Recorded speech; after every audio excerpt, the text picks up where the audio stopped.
இன்றைய தினம் திருக்கல்யாண லீலையை அனுபவிக்க உள்ளோம்.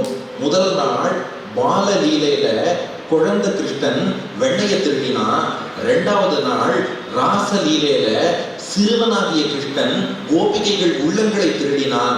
இன்று கல்யாண லீலையில இளைஞனான கிருஷ்ணன் ருக்மிணியே திருட போறான். அதனால முதல் நாள் பாலலீலை குழந்தை கிருஷ்ணன் வெண்ணையை திருடினான், இரண்டாம் நாள் ராசலீலை சிறுவன் கிருஷ்ணன் கோபிகைகள் மட்டுமில்லை நம்ம எல்லார் மனங்களையும் சேர்த்து திருடினான் நேற்றுக்கு.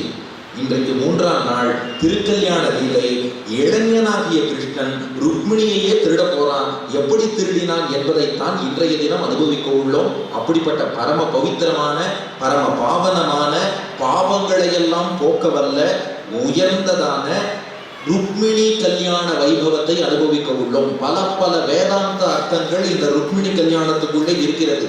அது மட்டும் இல்ல, ருக்மிணி கல்யாணத்தை கேட்டால் ஆபத்து, வியாதி, நோய்கள் இது எல்லாம் நீங்கும். ஆபத்துகளையும் வியாதிகளையும் நோய்களையும் போக்கும் சரித்திரம், பாவங்களை போக்கி நம்மை தூய்மையாக்கும் சரித்திரம், வேதாந்த தத்துவங்கள் அடங்கி ஞானத்தையும் பக்தியையும் ஆச்சாரிய பக்தியையும் வளர்க்கக்கூடிய சரித்திரம் ருக்மிணி கல்யாணம். வித்தவுட் ஃபர்தர் டிலே நேரா நம்ம டாபிக் போறோம். ஏன்னா இன்னைக்கு பூர்த்தி பண்ணக்கூடிய நாள் 8:15 சரியா இன்னைக்கு பூர்த்தி ஆயிடும். ஆகையினால வித்தவுட் ஃபர்தர் டிலே நேரா நம்ம ருக்மிணி கல்யாணத்துக்கு போறோம். முதல்ல பொண்ணு யாருன்னு பார்த்துருவோம். கல்யாண பொண்ணு யாருன்னு முதல்ல பார்க்கணும், அதுக்கப்புறம் மாப்பிள்ளை யாருன்னு பார்க்கணும். அதனால இப்போது நாம் மானசீகமாக புறப்பட்டு விதர்ப தேசத்துக்கு செல்கிறோம். விதர்ப தேசம்ங்கிறது இன்றைய தினம் நாக்பூர்.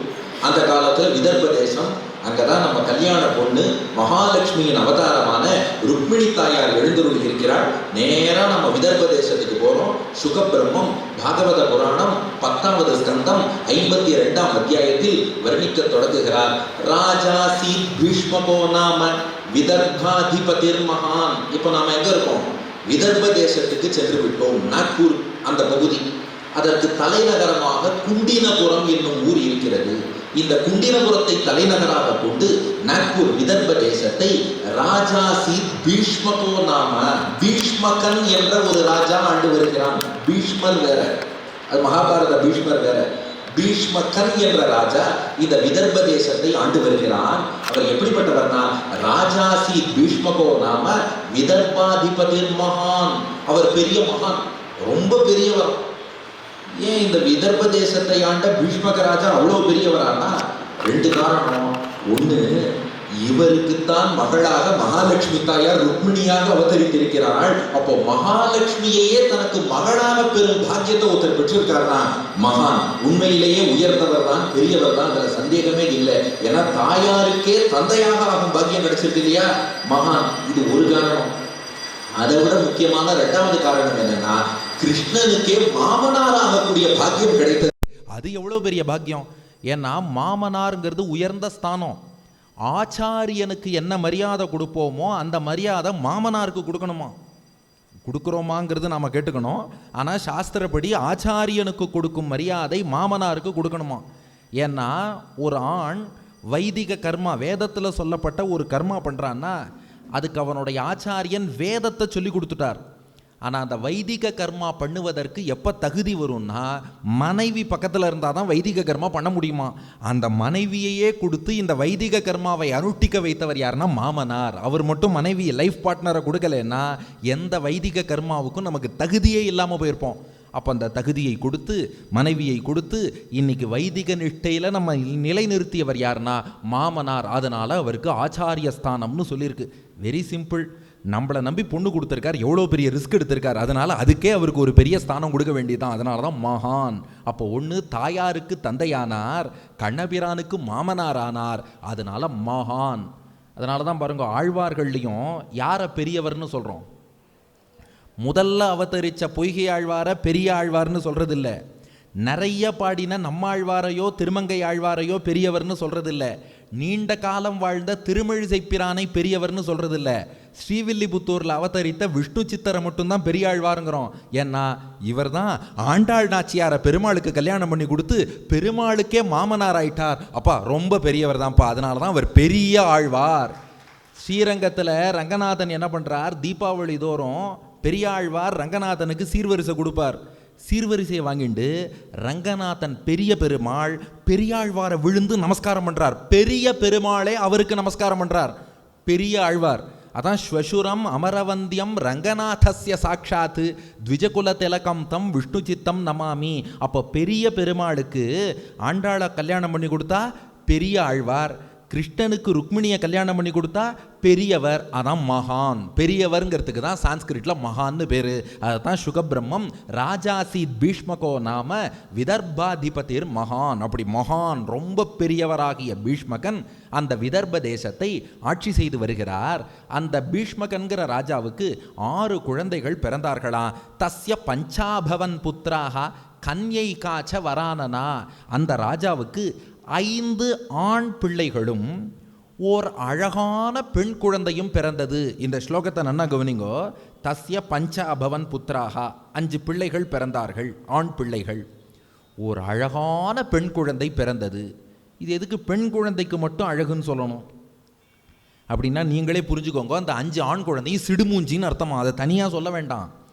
ஒரு இடத்துல என்ன பண்ணேன், உபன்யாசம் பண்ணிட்டு ஆர்கனைசர்கிட்ட போய் கேட்டேன், சார் உபன்யாசம் பண்ணேனே எப்படி இருந்ததுன்னு கேட்டேன். உங்கள் சால்வை நன்னா இருந்தது, நீங்கள் கட்டியிருந்த பஞ்சகச்சம் நன்னா இருந்தது, கையில் போட்டிருந்த தோடா நன்னா இருந்ததுன்னார். நான் என்ன கேட்டேன், உபன்யாசம் எப்படி இருந்ததுன்னு. அவர் ஷால் நன்னா இருக்குது, பஞ்சகச்சம் நன்னா இருக்குது, தோடா நன்னா இருக்குன்னா என்ன அர்த்தம்? உபன்யாசம் நன்னா இல்லை, நீயே புரிஞ்சுக்கோன்னு அர்த்தம். அதை நானே வேற என் வாயால் சொல்லணுமா? இது நீயே புரிஞ்சுக்கோ. இன்னொரு இடத்துல 5 நாள் உபன்யாசம் பண்ணேன், எப்படி இருந்ததுன்னு. கடைசி நாள் உபன்யாசம் நன்னா இருந்ததுன்னார். கடைசி நாள் உபன்யாசம் நன்னா இருந்ததுன்னா என்ன அர்த்தம்? மிச்சம் 4 நாள் நன்னா இல்லைன்னு அர்த்தம். அப்போ 6ஆவதா பிறந்த பெண் குழந்தை ரொம்ப அழகாக இருந்தான்ட்டார். அப்படின்னா முதல் 5 ஆண் குழந்தையும் சிடுமூஞ்சி நீங்கள் புரிஞ்சுக்கோங்க. ஏன்னா இந்த 6ஆவது குழந்தை யாருன்னா மகாலட்சுமியின் அவதாரமான ருக்மிணி. அவள் சிறப்பாக இருந்தா. ஆனால் இவளுக்கு முன்னாடி ஒரு 5 பேர் பிறந்தா பாருங்க. அவள் யாருன்னா சுகபிரம்மம் வர்ணிக்கிறார். ருக்மி அக்ரஜோ ருக்மரதா ருக்மபாகுர் அனந்தரஹா ருக்மகேஷோ ருக்மமாலி ருக்மிண்யேஷாம் ஸ்வசாசதி. இவளுக்கு பேரெல்லாம் பாருங்க. சான்ஸ்கிரிட்ல ருக்மன்னா தங்கம்னு அர்த்தம். இந்த பீஷ்மகனுக்கு தங்கம் ரொம்ப பிடிக்குமா. பிறந்த 6 குழந்தைகளுக்கும் ருக்மம் தங்கத்தை வச்சே பேர் வச்சுட்டான். முதல் பையனுக்கு ருக்மி அப்படின்னு பேர், 2வது பையனுக்கு ருக்ம ரதன்னு பேர், 3 ருக்ம பாகு, 4 ருக்ம கேஷன், 5 ருக்ம மாலி.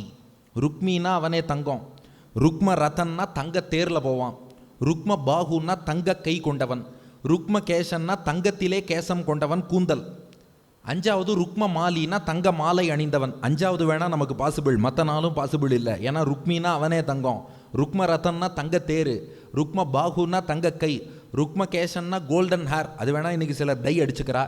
ருக்ம மாலி கழுத்தில் தங்க மாலை வேணா போட்டுக்கலாம். இப்படி 5 பேர். கடைசியாக பிறந்தாளே பெண் குழந்தை, அவளுக்கு ருக்மிணி ஏஷாம் ஸ்வசாசதி. அந்த மகாலட்சுமியின் அவதாரமான அந்த பெண்ணுக்கு ருக்மிணி என்று அந்த பீஷ்மகன் பெயர் சூட்டினான். ருக்மிணி அப்படின்னா தங்கக்கொடின்னு அர்த்தம். ருக்மம்னா தங்கம், ருக்மிணி அப்படின்னா தங்கக்கொடின்னு அர்த்தம். ஏன் தங்கக்கொடினா அது ஒரு காரண பெயர். ஒரு கொடி என்றைக்குமே தானாக படராது, ஏதாவது ஒரு கொம்பு வேணும். கொம்பு கிடைத்தால் கொம்பை சுற்றி கொடி படர்ந்து விடும். கிருஷ்ணன் தான் கொம்பாக இருக்கிறான், ரத்ன மலையாக கிருஷ்ணன் இருக்கிறான். அந்த பச்சை மாமலை போல் மேனியோடு கிருஷ்ணன் இருக்க அவனை சுற்றி படரக்கூடிய தங்க கொடியாக ருக்மிணி இருக்கிறாள். அப்போ ஒரு கற்பனை பண்ணி பாருங்க மனசுல. சாதாரணமாக ஒரு குச்சி நடுறோம், குச்சியை சுற்றி கொடி படர்கிறது, அதுவே இயற்கை பார்க்க அழகா இருக்கு. கிருஷ்ணன் ஒரு மரகத தூண் மாதிரி இருக்கான். அந்த மரகத தூணை சுற்றி தங்க கொடியாக ருக்மிணி படர்ந்திருக்கிறாள் என்றால் கண்கொள்ளா காட்சி இல்லையா? அப்போ பகவான் இல்லாமல் இவளுக்கு இருப்பு கிடையாது, அதனால தங்க கொடி போன்றவள். இது அப்படியே தமிழில் ஆண்டாள் நாச்சியார் பாடியிருக்கா. ருக்மிணிக்கு தமிழாக்கம் திருப்பாவை 11ஆம் பாட்டில். கற்றுக்கரவை கணங்கள் பல கறந்து செற்றார் திரளழிய சென்று செருச்செய்யும் குற்றமொன்றில்லாத கோவலர்தம் பொற்கொடியே. அதுதான் ருக்மிணிக்கான தமிழாக்கம். ஆழ்வார்கள் எப்படி தமிழை வளர்த்துருக்கா பாருங்க. ருக்மிணிங்கிறது சம்ஸ்கிருத வார்த்தை, அதுக்கு தமிழாக்கம் பொற்கொடி. அப்படி பொற்கொடியாக இவள் அவதரித்தாள். இவள் தான் கல்யாண பொண்ணு. அப்போ முதல்ல கல்யாணம்னு ஆரம்பித்தோம், பொண்ணோட ப்ரொஃபைல் பார்த்துட்டோம். விதர்ப தேசம். தலைநகர் குண்டினபுரம் தான் ஊரு. அப்பா பேரு பீஷ்மகன். அண்ணன்மார்கள் 5 பேர், ருக்மி, ருக்மரதன், ருக்மபாகு, ருக்மகேசன், ருக்மமாலி. பொண்ணு பேரு ருக்மிணி. அவளே தங்கக்குடி போல் இருக்கிறாள். மகாலட்சுமியின் அவதாரம். கிருஷ்ணன் என்ற கொம்பை சுற்றி படர காத்திருக்கிறாள். அப்போ பொண்ணோட கரிக்குலம் வைட்டே ஃபுல்லா வந்துருத்தா.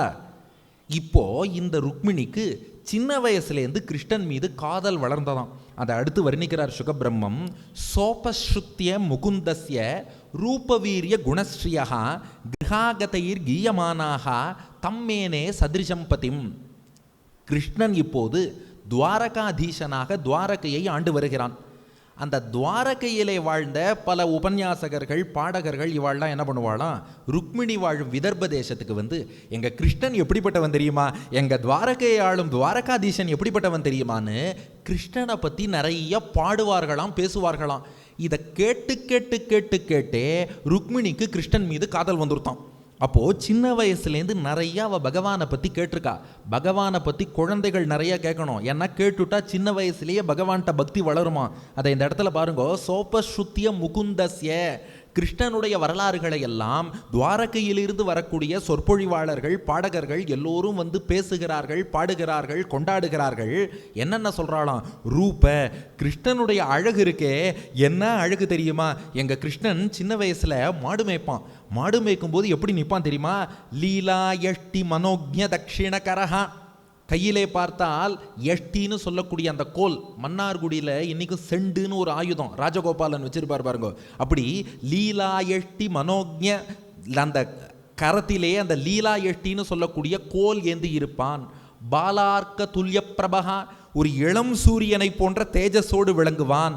சேலா வேஷ்டித மௌலி மோகித ஜனஹா, தன்னுடைய இடுப்பில் மாடு மேய்க்கும் போது இடுப்பில் ஒரு வஸ்திரம் கட்டின்னு இருக்கான் பாருங்க, அதையே இழுத்து பிடிச்சி தலைக்கு முண்டாசாவும் கட்டின்னு இருப்பான். ஒரே ஆடை, தலைக்கு முண்டாசு, அப்படியே கீழே வந்து இடுப்பில் வேஷ்டியாகவும் இருக்கும்.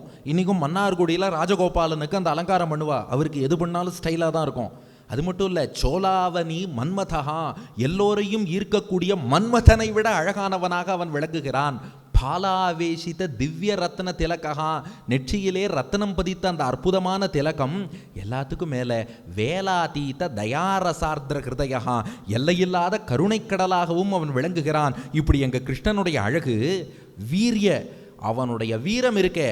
சின்ன வயசில் பூத்தனை, சகடாசுரன், திருநாவர்த்தாசுரன், அகாசுரன், பகாசுரன், வத்சாசுரன், கபிதாசுரன், பிரலம்பாசுரன், தேனுகாசுரன், அரிஷ்டாசுரன், கேசி என்று பல பல பல பல அசுரர்களை எல்லாம் அழித்து அதுக்கப்புறம் மதுராவுக்கு வந்து அங்கே விற்பெரு விழவும் கஞ்சனும் மல்லும் வேழமும் பாகனும் வீழன்னு குவலையாப்பீடம் என்ற யானை, யானை பாகன், சாணூரன் முஷ்டிகன் என்ற 2 மல்லர்கள், கம்சன், இவர்களையெல்லாம் அழித்து அதுக்கப்புறம் ஜராசந்தன் கொண்டு வந்த பல சேனைகளை அழித்து முச்சுக்குந்தன் மூலமாக காளையவனனை அழித்து அதுக்கப்புறம் மதுராவில் இருந்து துவாரகைக்கு வந்து இப்போ துவாரகாதீசனாக விளங்குகிறான். அப்போ அழகுக்கும் குறைச்சல் இல்லை, வீரத்துக்கும் குறைச்சல் இல்லை.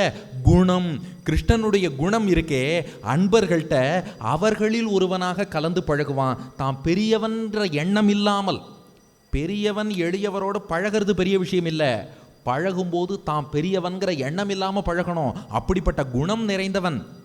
ஸ்ரீயஹா, ஸ்ரீனா இந்த இடத்துல வெறும் செல்வம்னு மட்டும் அர்த்தம் இல்லை, ஞானம், அறிவு செல்வம் கிருஷ்ணன்ட்ட நிறையா இருக்குது. ஏன்னா சாந்தி பண்ணிட்ட குருகுலவாசம் பண்ணி 64 நாளில் 64 கலையும் கற்றுட்டானோ. சாந்தி பணின்னு உஜ்ஜயினியில் ஒரு குரு, அவரிடம் வெறும் 64 நாள் குருகுலவாசம் பண்ணான். அந்த 64 நாளில் 64 கலைகள், ஆயக்கலைகளையும் கற்றுத்தேறினான் கிருஷ்ணன். இதெல்லாம் அவனுடைய செல்வச் செழிப்பு. ஆயக்கலைகள் 64ன்னு சொல்லுவா. அவை என்னென்னா அகர விலக்கணம், லிகிதம், கணிதம், வேதம், புராணம், வியாக்கரணம், நீதிசாஸ்திரம், ஜோதிஷ சாஸ்திரம், தர்மசாஸ்திரம், யோகசாஸ்திரம், மந்திரசாஸ்திரம், சகுணசாஸ்திரம், சிற்பசாஸ்திரம், வைத்தியசாஸ்திரம், உருவசாஸ்திரம், இதிகாசம், காவியம், அலங்காரம், மதுரபாடனம், நாடகம், நிருக்தம், சப்த பிரம்மம், வீணை, வேணு, மிருதங்கம், தாளம், அஸ்திர பரீட்சை, கஜ பரீட்சை, ரத பரீட்சை, அஸ்வ பரீட்சை, கனக பரீட்சை, ரத்ன பரீட்சை, பூமி பரீட்சை, சங்கிராம லட்சணம், மல்யுத்தம், ஆகருடனம், உச்சாடனம், வித்துவேடனம், மதனசாஸ்திரம், மோகனம், வசீகரணம், ரசவாதம், காந்தர்வவாதம், பைப்பிலவாதம், கௌதுகவாதம், தாத்துவாதம், காருடம், நட்டம், முட்டி, ஆகாய பிரவேசம், ஆகாய கமனம், பரகாய பிரவேசம், அதிரிசயம், இந்திரஜாலம், மகேந்திரஜாலம், அக்னித்தம்பம், ஜலத்தம்பம், வாயுத்தம்பம், வாக்குத்தம்பம், திட்டித்தம்பம், சுக்லத்தம்பம், கண்ணத்தம்பம், கட்கத்தம்பம், அவஸ்தை பிரயோகம். இவை தான் 64 கலைகள். இது அத்தனையும் பேர் மட்டும் இல்லை, பிரயோகத்தையும் 64 நாளில் கற்று தேறினவன் கண்ணபிரான். நீங்கள் கைத்தட்டினதானா நல்லது தான், ஏன்னா கைத்தட்டுறதுங்கிறதே உடம்புக்கு நல்ல எக்ஸசைஸு. அதாவது இப்போ ஒரு ஆராய்ச்சி பண்ணி சொல்கிறா, இந்த மூட்டு வலி இடுப்பு வலி உள்ளவர்கள், இரத்த ஓட்டம் சரியாக இல்லாதவர்கள், ஆஸ்துமா உள்ளவர்கள், இரத்த குழாய் அடைப்பு உள்ளவர்கள், இவாள்லாம் அடிக்கடி கைதட்டிகிட்டே இருந்தால் உடம்புக்கு ரொம்ப நல்லது. அதுவும் உபன்யாசத்தில் வந்து கைதட்டினா பெருமாளும் சேர்த்து அனுகிரகம் பண்ண போகிறார், டபுள் பெனிஃபிட் உண்டுன்னு வச்சுக்கோங்க. அதனால் இரத்த ஓட்டம், புத்துணர்ச்சி எல்லாமே நமக்கு கிடைக்கும். அப்போது கிருஷ்ணன்ட்ட ரூபம், அவனுடைய அழகும் ஸ்டைலிஷாக இருக்கான். வீரியம், வீரத்திலையும் குறைச்சல் இல்லை, குணம் பண்போடையும் இருக்கான். ஸ்ரீயகா, அறிவு செல்வம் உட்பட எல்லா செல்வங்களும் இருக்குது. இதை எல்லாத்தையும் வரவா போகிறவாள்லாம் பாட பாட பாட பாட அதை நிறைய கேட்டாளாம் ருக்மிணி. கேட்டு கேட்டு என்ன ஆயிடுத்துன்னா, கிரகாகத்தை கீயமானாக தம்மேனே சதிருஷம் பத்தியும், கேட்டு கேட்டு நான் மணந்தால் கண்ணனைத்தான் மணந்து கொள்வேன் என்று ருக்மிணி முடிவெடுத்து விடுகிறாள். ஏன்னா இதை நன்னா ஞாபகம் வச்சுக்கணும், பகவான் நம் உள்ளத்துக்குள்ளே நுழையும் ரூட் எதுன்னா நம்ம காது. இதை நம்மாழ்வார் பாடியிருக்கார். புவியும் இருவிசும்பும் நின்னகத்தை நீ என் செவியின் வழி புகுந்து என்னுள்ளாய். குழந்தைகள் மனசில் பக்தி வளரணும்னா முதல்ல அவர்களை நிறைய கேட்க சொல்லணும். ஏன்னா கோவிலுக்கும் வரணும், கண்ணாலையும் சேவிக்கணும். ஆனால் அது அப்புறம் செல்வத்துள் செல்வம் செவி செல்வம், காதார நிறைய பகவானை பற்றி கேட்கணும். ஆண்டாள் பெருமாளுக்கே மாலையிட்டாலே ஆண்டாளுக்கு காதல் வளர்ந்ததுக்கு எது காரணம்னா, சின்ன வயசுலேருந்து பெரியாழ்வார் கிருஷ்ண லீலைகளை சொல்லி சொல்லி சொல்லி சொல்லி ஆண்டாளை கேட்க வச்சார். அதனால தான் மானிடவர்க்கென்று பேச்சுப்படியில் வாழகில்லேன், கோதை ஆண்டாள் அரங்கனை ஆண்டாள், கோதை ஆண்டாள் நம் மனங்களை ஆண்டாள், கோதை ஆண்டாள் தமிழை ஆண்டாள், கோபால நல்லால் திருமணம் வேண்டாள்னு அவனையே மணந்து கொண்டாள்னா அந்த பக்தியை வளர்த்து கொடுத்தது நிறைய காதால கேட்டது. அதான் நம்மாழ்வாரும் பாடினார், புவியும் இரு விசும்பும் நின்னகத்தை நீ என் செவியின் வழி புகுந்து என்னுள்ளாய், என் காது வழியா உள்ள புகுந்து என் உள்ளத்தினே கோவில் கொண்டாய். இப்போ நம்மாழ்வார் பெருமாளை பார்த்து ஒரு கேள்வி கேட்குறார். பெருமாளே சொல்லு, நீ பெரியவனா நான் பெரியவனான்னார். பெருமாள் பார்த்தார், என்ன அநியாயமான கேள்வியாக இருக்குது, நம்மாழ்வாரே நான் தான் பெரியவன்னார் பெருமாள். எதை வச்சு சொல்கிறேன்னு கேட்டார் நம்மாழ்வார். இந்த உலகத்தையே நான் தானே தாங்கிறேன், நான் தான் பெரியவன்னார் பெருமாள். உன்னையே என் உள்ளத்தில் தாங்கின்னு இருக்கேன், உன்னை விட நான் பெரியவன் போடான்ட்டார். புவியும் இருவிசும்பும் நின்னகத்தை நீ என் செவியின் வழி புகுந்து என்னுள்ளாய், அவிவின்றி யான் பெரியன், நீ பெரிய என்பதனை யார் அறிவார், உன் பெருகு நேமியாய் உள்ளு. நீ உலகத்தை தாங்கலாம்ப்பா, உலகத்தை தாங்கும் உன்னையே என் உள்ளத்துக்குள் தாங்கிக் கொண்டிருப்பதால் இப்போ நான் உன்னை விட பெரியவனாயிட்டேன்ட்டார். ஆகையினால பகவானை உள்ளத்தில் தாங்கணும்னா காதால கேட்கணும். கேட்டு கேட்டு கேட்டு கேட்டு இங்கே ருக்மிணிக்கு காதல் கண்ணனிடத்தில் வளர்ந்து விட்டது. இப்போ பொண்ணோட ப்ரொஃபைலையும் பார்த்துட்டோம், அவள் எந்த நிலையில் இருக்கான்னு பார்த்துட்டோம். இப்போ அப்படியே கேமராவை திருப்பி நாம் துவாரகைக்கு போயிடுவோம் பாருங்க. கரெக்டாக அவரும் கேமராவை திருப்பிட்டார் பாருங்க. அதனால கேமராவை திருப்பி நாம் அப்படியே துவாரகைக்கு போகிறோம். துவாரகையில் பார்த்தா இப்போ துவாரகாதீசனாக கண்ணபிரான் எழுந்தருளி இருக்கிறான். என்னதான் உக்ரசேனர் பட்டாபிஷேகம் பண்ணிட்டு ஆண்டாலும் கூட பொறுப்பெல்லாம் கண்ணபிரான் தான் கவனித்து வருகிறான். இப்போ கிருஷ்ணனுக்கும் ருக்மிணி மீது காதலாம். மாப்பிள்ளையோட ப்ரொஃபைல் தான் ஏற்கனவே 2 நாள் நம்ம பார்த்துட்டோம். இவர் என்னென்ன லீலைகள்லாம் பண்ணியிருக்கார். இவரோட ப்ரொஃபைல்னு சொன்னாலே அவருக்கு லீலைகள் தான் ப்ரொஃபைல். ஸோ அதனால் சின்ன வயசில் பாலகிருஷ்ணனாக இருந்து குழந்தை கண்ணனாக வெண்ணையை திருடினார். அதுக்கப்புறம் கொஞ்சம் சிறுவனாகி ராச லீலை பண்ணி கோபிகைகளின் மனங்களை எல்லாம் திருடினார். இப்போ துவாரகாதீசனாக எழுந்தருளி ருக்மிணியை திருட காத்து கொண்டிருக்கிறார். இதுதான் நம்மளோட ப்ரொஃபைல். இவருக்கு ருக்மிணி மேலே எப்படி காதல்னா இதே ரிப்பீட்டு. இந்த குண்டினபுரம், இந்த விதர்ப தேசம், இதை சேர்ந்த பாடகர்கள் உபன்யாசகர்கள்லாம் துவாரகைக்கு வந்து ருக்மிணியின் பெருமையை பேசுகிறாளாம். எங்கள் இளவரசி ருக்மிணி இருக்காளே, அவள் அழகு எப்படி தெரியுமா, அவள் பெருமை எப்படி தெரியுமா, தாம் புத்தி லக்ஷண உதாரிய ரூபசீல குணாஸ்ரயாம் கிருஷ்ணஸ்ய சதிருஷீம் பாரியாம் சமுத்வோடும் மனோததே. புத்தி, ருக்மிணி புத்தி கூர்மை நிறைந்தவள். அதாவது அந்த சின்ன வயசுலேயே அவளுக்கு அபாரமான ஞானமா. எப்பேற்பட்ட ஞானம் அப்படின்னா, அவளுக்கு தான் மகாலட்சுமிங்கிறதும் தெரியும், கிருஷ்ணன் தான் நாராயணனுங்கிறது தெரியும், அவனை தான் கல்யாணம் பண்ணிக்கணும்னு தெரியும். ஆனால் என்ன பண்ணுவாளாம், சின்ன வயசில் யாராவது வந்து என்னம்மா என்ன நம்ம மாத்திலே ஒரு குழந்தை இருக்குன்னா இந்த கெஸ்டெல்லாம் வரா பாருங்க, முதல் கேள்வி என்ன பண்ணுவா, ஸ்கூலில் சேர்த்தாச்சான்னு கேட்பா. அந்த ஸ்டேஜ் தாண்டியாச்சுன்னா காலேஜில் சேர்த்தாச்சான்னு கேட்பா. அது ஆயிடுத்துன்னு சொன்னால் அடுத்த கேள்வி, கல்யாணத்துக்கு என்ன பண்ணுறேள். ஏமா அவள் தான் வந்து நடத்தி வைக்கிற மாதிரி அந்த கேள்வி மட்டும் கேட்டுவிடுவா. கல்யாணத்துக்கு என்ன வரன் பார்க்குறேடா, என்ன மாப்பிள்ளையெல்லாம் பார்த்தாச்சா அப்படின்னு அவர் தான் அக்ஷதை போட்டு ஆசீர்வாதம் பண்ணுற மாதிரி கொஸ்டின் மட்டும் நன்னா கேட்டுவிடுவா. ருக்மிணிட்டியே வந்து சில பேர் கேட்பாளாம், என்னம்மா கல்யாணம் பண்ணிக்க போறியான்னு. ருக்மிணி என்ன பண்ணுவாளாம், தன்னுடைய திருமேனியை மட்டும் இப்படி காட்டுவாளாம். இது யாதவாபியுதய காவியத்தில் சுவாமி தேசிகன் சாதிக்கிறார். ருக்மிணி என்ன பண்ணுவாளாம், இப்படி தன்னுடைய திருமேனியை மட்டும் கல்யாணம் பண்ணிக்க போறியா இப்படி காட்டுவாளாம். அவளுக்கு ஒன்றுமே புரியாது, போயிடுவா. ஏன்னா எப்போதுமே இந்த எடக்கு மடக்கா கேள்வி கேட்குறவாளுக்கெல்லாம் நாமும் எடக்கு மடக்கா ஏதாவது சொல்லி அனுப்பிடணும். தன்னுடைய திருமேனியே காட்டின்னு இருப்பாளாம். யாருக்குமே புரியல. ருக்மிணி கெட்டிக்காரி. ஏன் காமிச்சான்னா, பெருமாள் பூமியில் அவதரிக்கும் போது பெருமாள் திருமேனி உலகியலுக்கு அப்பாற்பட்ட சுத்த சத்துவ திருமேனின்னு நேற்று பார்த்தோம் இல்லையா, தாயாருக்கும் அப்படித்தான். மகாலட்சுமி பூமியில் அவதரிக்கும் போதும் உலகியலுக்கு அப்பாற்பட்ட பஞ்சபூத பயம் இல்லாமல் உலகியலுக்கு அப்பாற்பட்ட சுத்த சத்துவமயமான திருமேனியோடு தான் அவதரிக்கிறாள். கல்யாணம் பண்ணிக்க புரியான்னா தன் திருமேனியை காட்டுறாளாம். இதை பார்த்துட்டு எழுதணும், இதே மாதிரி திருமேனி இன்னும் ஒத்தனுக்கு தான் இருக்குது, அவனை கல்யாணம் பண்ணிப்பேன்னு உணர்த்துறாளாம். அந்த புத்தி கூர்மை சின்ன வயசுலேயே இருக்கான். இவாள்கிட்டலாம் நம்ம பேசினா சரிப்பட்டு வராது. யாருக்கு எப்படி பதில் சொல்லணும்னு இருக்கு இல்லையா. சில பேர் அடிக்கடி ஃபோன் பண்ணுவான், நாங்கள் டிசிடி பேங்க்லேருந்து பேசுகிறோம் சார், உங்களுக்கு பர்சனல் லோன் வேணுமா, அந்த லோன் வேணுமா, 10 லட்சத்துலேருந்து நாங்கள் 3 கோடி வரைக்கும் தரோம். இவாளுக்கெல்லாம் வேண்டான்னு சொன்னால் விடமாட்டா, டெய்லி ஃபோன் வந்துகிட்டே இருக்கும். அப்புறம் தான் என் நண்பர் பாஸ்கி ஒரு வழி சொல்லி கொடுத்தார். என்னென்னா, ஃபோன் பண்ணால் எடுத்து, ஆமாம் சார் லோன் வேணும். எவ்வளவு? 350 கோடி ரூபா லோன் வேணும். எதுக்கு சார் அவ்வளவு? நான் 7 ஃப்ளைஓவர் கட்டணும், 8 பாலம் கட்டணும், 4 கோவில் கட்டணும் கொடுன்னா நம்ம நம்பரை அவன் பிளாக் பண்ணிட்டு போயிடுவான். நாம ஏன் அவனை பிளாக் பண்ணணும்? அந்த மாதிரி யார் எப்படி கேட்குறாளோ அப்படி பதில் சொல்லணுமா. உன் கல்யாணம் பண்ணிக்க போறியான்னா தன்னுடைய திருமேனியை காட்டுவாளாம்.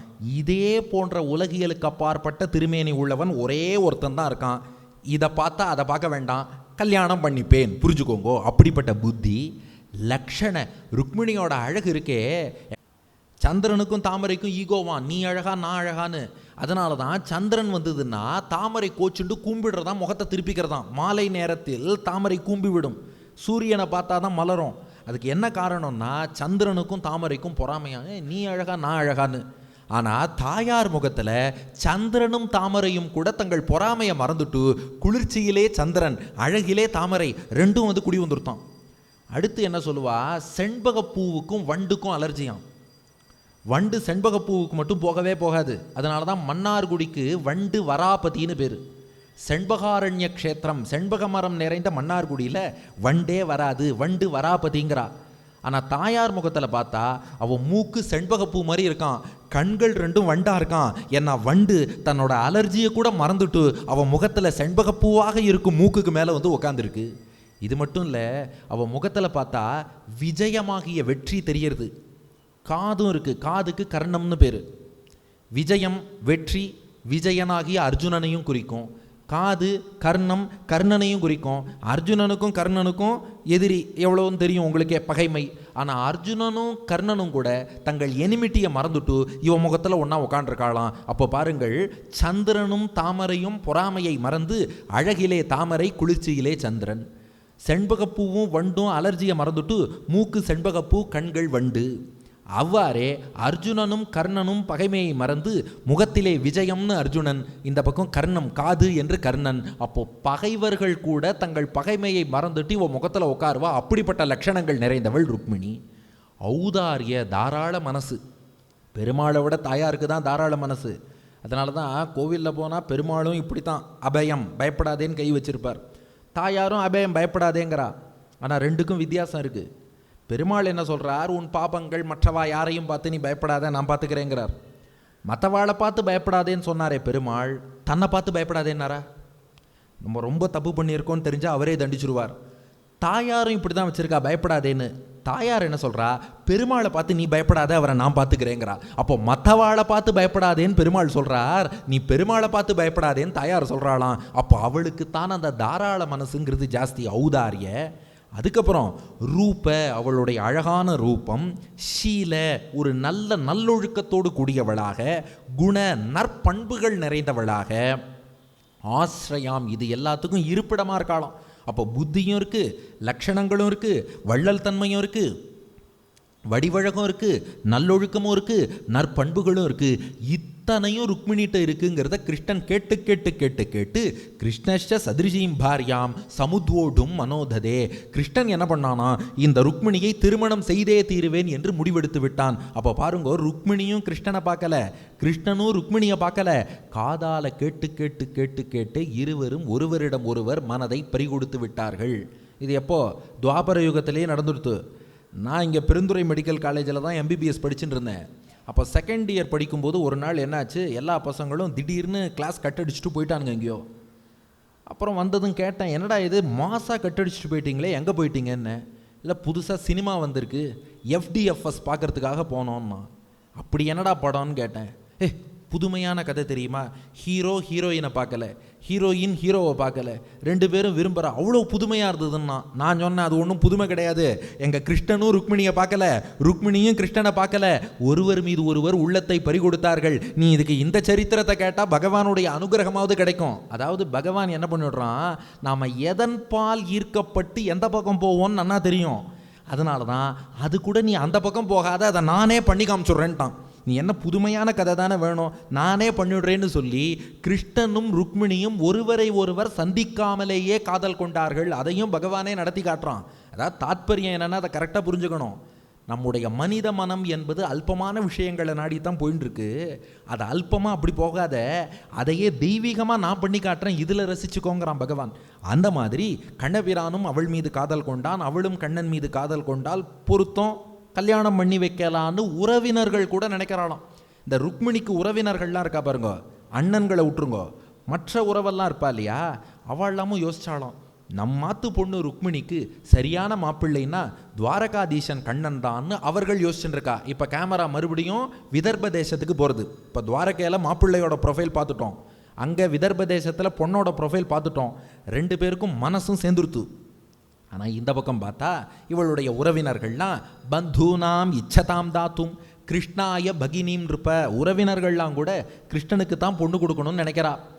ஆனால் இந்த ருக்மிணிக்கு மூத்த அண்ணன் ஒருத்தன் இருக்கானே ருக்மி, அவன் என்ன பண்ணான்னா, ததோ நிவாரிய கிருஷ்ணத்விட்டு ருக்மி சைத்தியம் அமன்யதா. அந்த ருக்மிங்கிற மூத்த அண்ணன் மட்டும் கூடவே கூடாது. என்னது, கிருஷ்ணனுக்கா? அவன் பெரிய கிருஷ்ண துவேஷியான், ஆன்டி கிருஷ்ணா மூமெண்ட்டில் பெரிய பதவியில் இருக்கானோ, அவனுக்கு கிருஷ்ணனை கண்டாலே பிடிக்காது. அதனால் என்ன பண்ணிட்டான், அதெல்லாம் கிடையாது, கிருஷ்ணனுக்கெல்லாம் பொண்ணு கொடுக்கவே மாட்டேன்ட்டான். அப்போ யாருக்கு தாண்டா உன் தங்கையை கல்யாணம் பண்ணி கொடுப்பேன்னு கேட்டா, நான் சிசுபாலனுக்கு தான் கல்யாணம் பண்ணி வைப்பேங்கிறான். அது யாரா அந்த சிசுபாலன்னா, இவன் கிருஷ்ணனுடைய அத்தை மகன். கிருஷ்ணனுக்கு ஸ்ருதஸ்ரவான்னு ஒரு அத்தை, வசுதேவரோட சகோதரி. அந்த ஸ்ருதஸ்ரவாவுக்கும் சேதி தேச ராஜா தமகோஷனுக்கும் பிறந்தவன் இந்த சிசுபாலன். இப்போ இந்த டம்மி மாப்பிள்ளை ப்ரொஃபைலும் சொல்லிடுறேன், ஆக்சுவல் மாப்பிள்ளை கிருஷ்ணன் தான், ஆனால் கண்ணாலம் கோடிக்கும் டம்மி மாப்பிள்ளை சிசுபாலன். இவனைத்தான் இப்போ ருக்மி பார்த்துருக்கான். இவனோட கரிக்குலம் வைட்டே ப்ரொஃபைலில் என்ன இருக்குன்னு எடுத்து பார்த்தா, இந்த சிசுபாலன் தமகோஷனுக்கும் ஸ்ருதஸ்ரவாக்கும் மகனாக பிறக்கிறான். பிறக்கும்போது பரமசிவனை போல் 3 கண்களோடும் நாராயணனை போல் 4 கைகளோடும் பிறந்தானாம். பரமசிவனை போல 3 கண்ணு, நாராயணனை போல 4 கை. வானத்தில் ஒரு அசரீரி கேட்டுதான், யார் இந்த குழந்தைய தூக்கும்போது குழந்தையோட எக்ஸ்ட்ரா கண்ணும் எக்ஸ்ட்ரா 2 கையும் மறையிறதோ அவன்தான் இந்த குழந்தைக்கு யமன். உடனே அவாவா பயந்தாளாம், அந்த குழந்தைய யாருமே தூக்கலை, நாம ஏதாவது தெரியாதனமாக தூக்கி ஏதாவது ஆபத்தை எடுத்துன்னா ராஜா தண்டிச்சுருவாரே. நான் ராஜாவுக்கு பிறந்த இளவரசன், சேதி தேசத்து இளவரசன், அதனால எல்லாரும் பயந்தா. இந்த நிலையில தான் கிருஷ்ணன் ஒரு நாள் அந்த பக்கம் போனான். அத்தை மகனே அத்தானேன்னு சொல்லி தொட்டிலேருந்து குழந்தைய தூக்கினான். கண்ணும் மறைஞ்சுடுத்து, 2 கையும் மறைஞ்சுடுத்து. உடனே அத்தை ஸ்ருதஸ்ரவா கிருஷ்ணன்ட்ட கேட்டாலும், அச்சச்சோ கிருஷ்ணா, என் பிள்ளைய நீதாண்டா கொல்ல போறியா, நீதான் யமனா, அசரீரி சொல்லித்தே அப்படின்னா. கிருஷ்ணன் சொன்னான், அத்தை உன் பையன் என் அத்தான், அவனை போய் நான் கொல்வேனா, அவன் ஒழுங்கா இருந்தா அப்படின்னா. கீழே ஒரு பொடி வச்சு சொல்கிறான், நான் போய் கொல்வேனா அவன் ஒழுங்கா இருந்தா அப்படின்னா. இவ சொன்னா, அது முகத்தை பார்த்தாலே தெரியறது, இது ஒன்றும் ஒழுங்காக இருக்க மாதிரி தெரியலடா, அதனால தான் கேட்குறேன், நீ ஏதாவது கொண்டுடுவியான்னா. கிருஷ்ணன் சொன்னான், என் அத்தை நீ கேட்கறதுனால உனக்காக ஒரு கன்செஷன் தரேன். அவன் ஒரு நாளைக்கு 99 தப்பு வரைக்கும் பண்ணலாம். 99 தப்பு வரைக்கும் அவன் பண்ணினா நான் எதுவுமே கேட்க மாட்டேன். ஆனால் 100வது தப்பு மட்டும் பண்ணிட்டான்னா அதுக்கப்புறம் நான் அவனை கொண்டுடுவேன், ஜாக்கிரதைன்னா. இதை இந்த ஸ்ருதஸ்ரவா சின்ன வயசுலேயே சிசுபாலன்ட்ட சொல்லி வச்சுட்டா. அவன் பெரிய கிருஷ்ண துவேஷி, கிருஷ்ண வெறுப்பாளன், கிருஷ்ணனை திட்டுவான். ஆனால் என்ன பண்ணிடுவானா, பக்கத்தில் அக்கௌண்டன்ட் ஒரு ஆளை நிற்க வச்சுருவானா, எண்ணிண்டே வா. கிருஷ்ணனை திட்டுவான், 1 2 3 4, இங்கே ஒரு ஆள் எண்ணிண்டே வருவான். கரெக்டாக 97 98 99 வரத்துக்குள்ளே நிறுத்திக்கோ, இன்னி கோட்டா ஓவர்னு சொல்லிடுவானோ. ஏன்னா ஒரு நாளைக்கு 99 தப்பு வரைக்கும் ஒன்றும் பண்ண மாட்டேன்னு பகவான் சொல்லியிருக்காங்கிறதுனால இந்த மாதிரி ஏற்பாடு. எப்படி டெண்டுல்கர் கரெக்டாக 97 98 99 அவுட் ஆகிடுவார், அதுபோல் இவனும் 97 98 99 இவனும் நிறுத்திடுவானோ. ஏன்னா ஒருத்தர் சொன்னார், ஆமாம் சார், டெண்டுல்கர் செஞ்சுரி போட்டால் இந்தியா தோற்றுரும், இவன் செஞ்சுரி போட்டால் ஆளே காலி ஆகிடுவான், அதனால் ஆக மொத்தம் 97 98 99 அதுக்குள்ளே நிறுத்திடுவான். ஆனால் பின்னாடி ராஜசூய யாகம் தர்மபுத்திரர் பண்ணும்போது தான் ரொம்ப எமோஷனாகி கிருஷ்ணனையும் திட்டி தர்மபுத்திரனையும் திட்டி 100 கவுண்ட்டை தாண்டிட்டான். அப்போ தான் சிசுபால வதம்ங்கிறது நடக்கிறது. அது ஃப்யூச்சர்னு வச்சுக்கோங்க.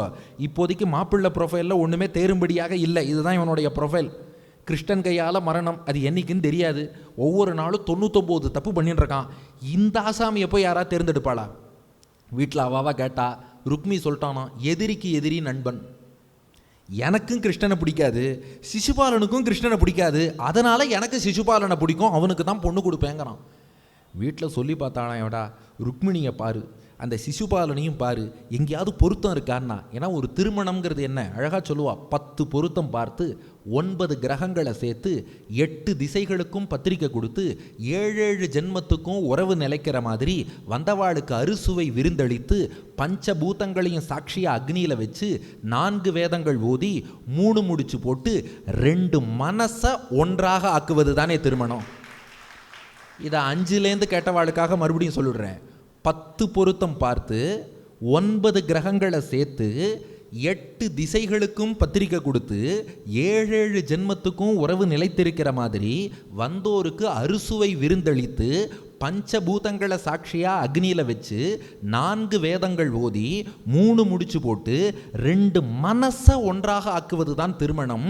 இந்த மனசும் அந்த மனசும் சேருமாப்பா, இது என்ன திருமணம்? உன் தங்கிட்ட ஒரு வார்த்தை கேளு, ருக்மிணிட்ட கேளு, பிடிச்சிருக்குன்னு சொன்னால் பண்ணலாமே. ருக்மி சொல்கிறான், அந்த காலத்துலேருந்து ஸ்டாண்டர்டாக இப்படி ஒரு வில்லன் அண்ணன் இருந்திருக்கான்.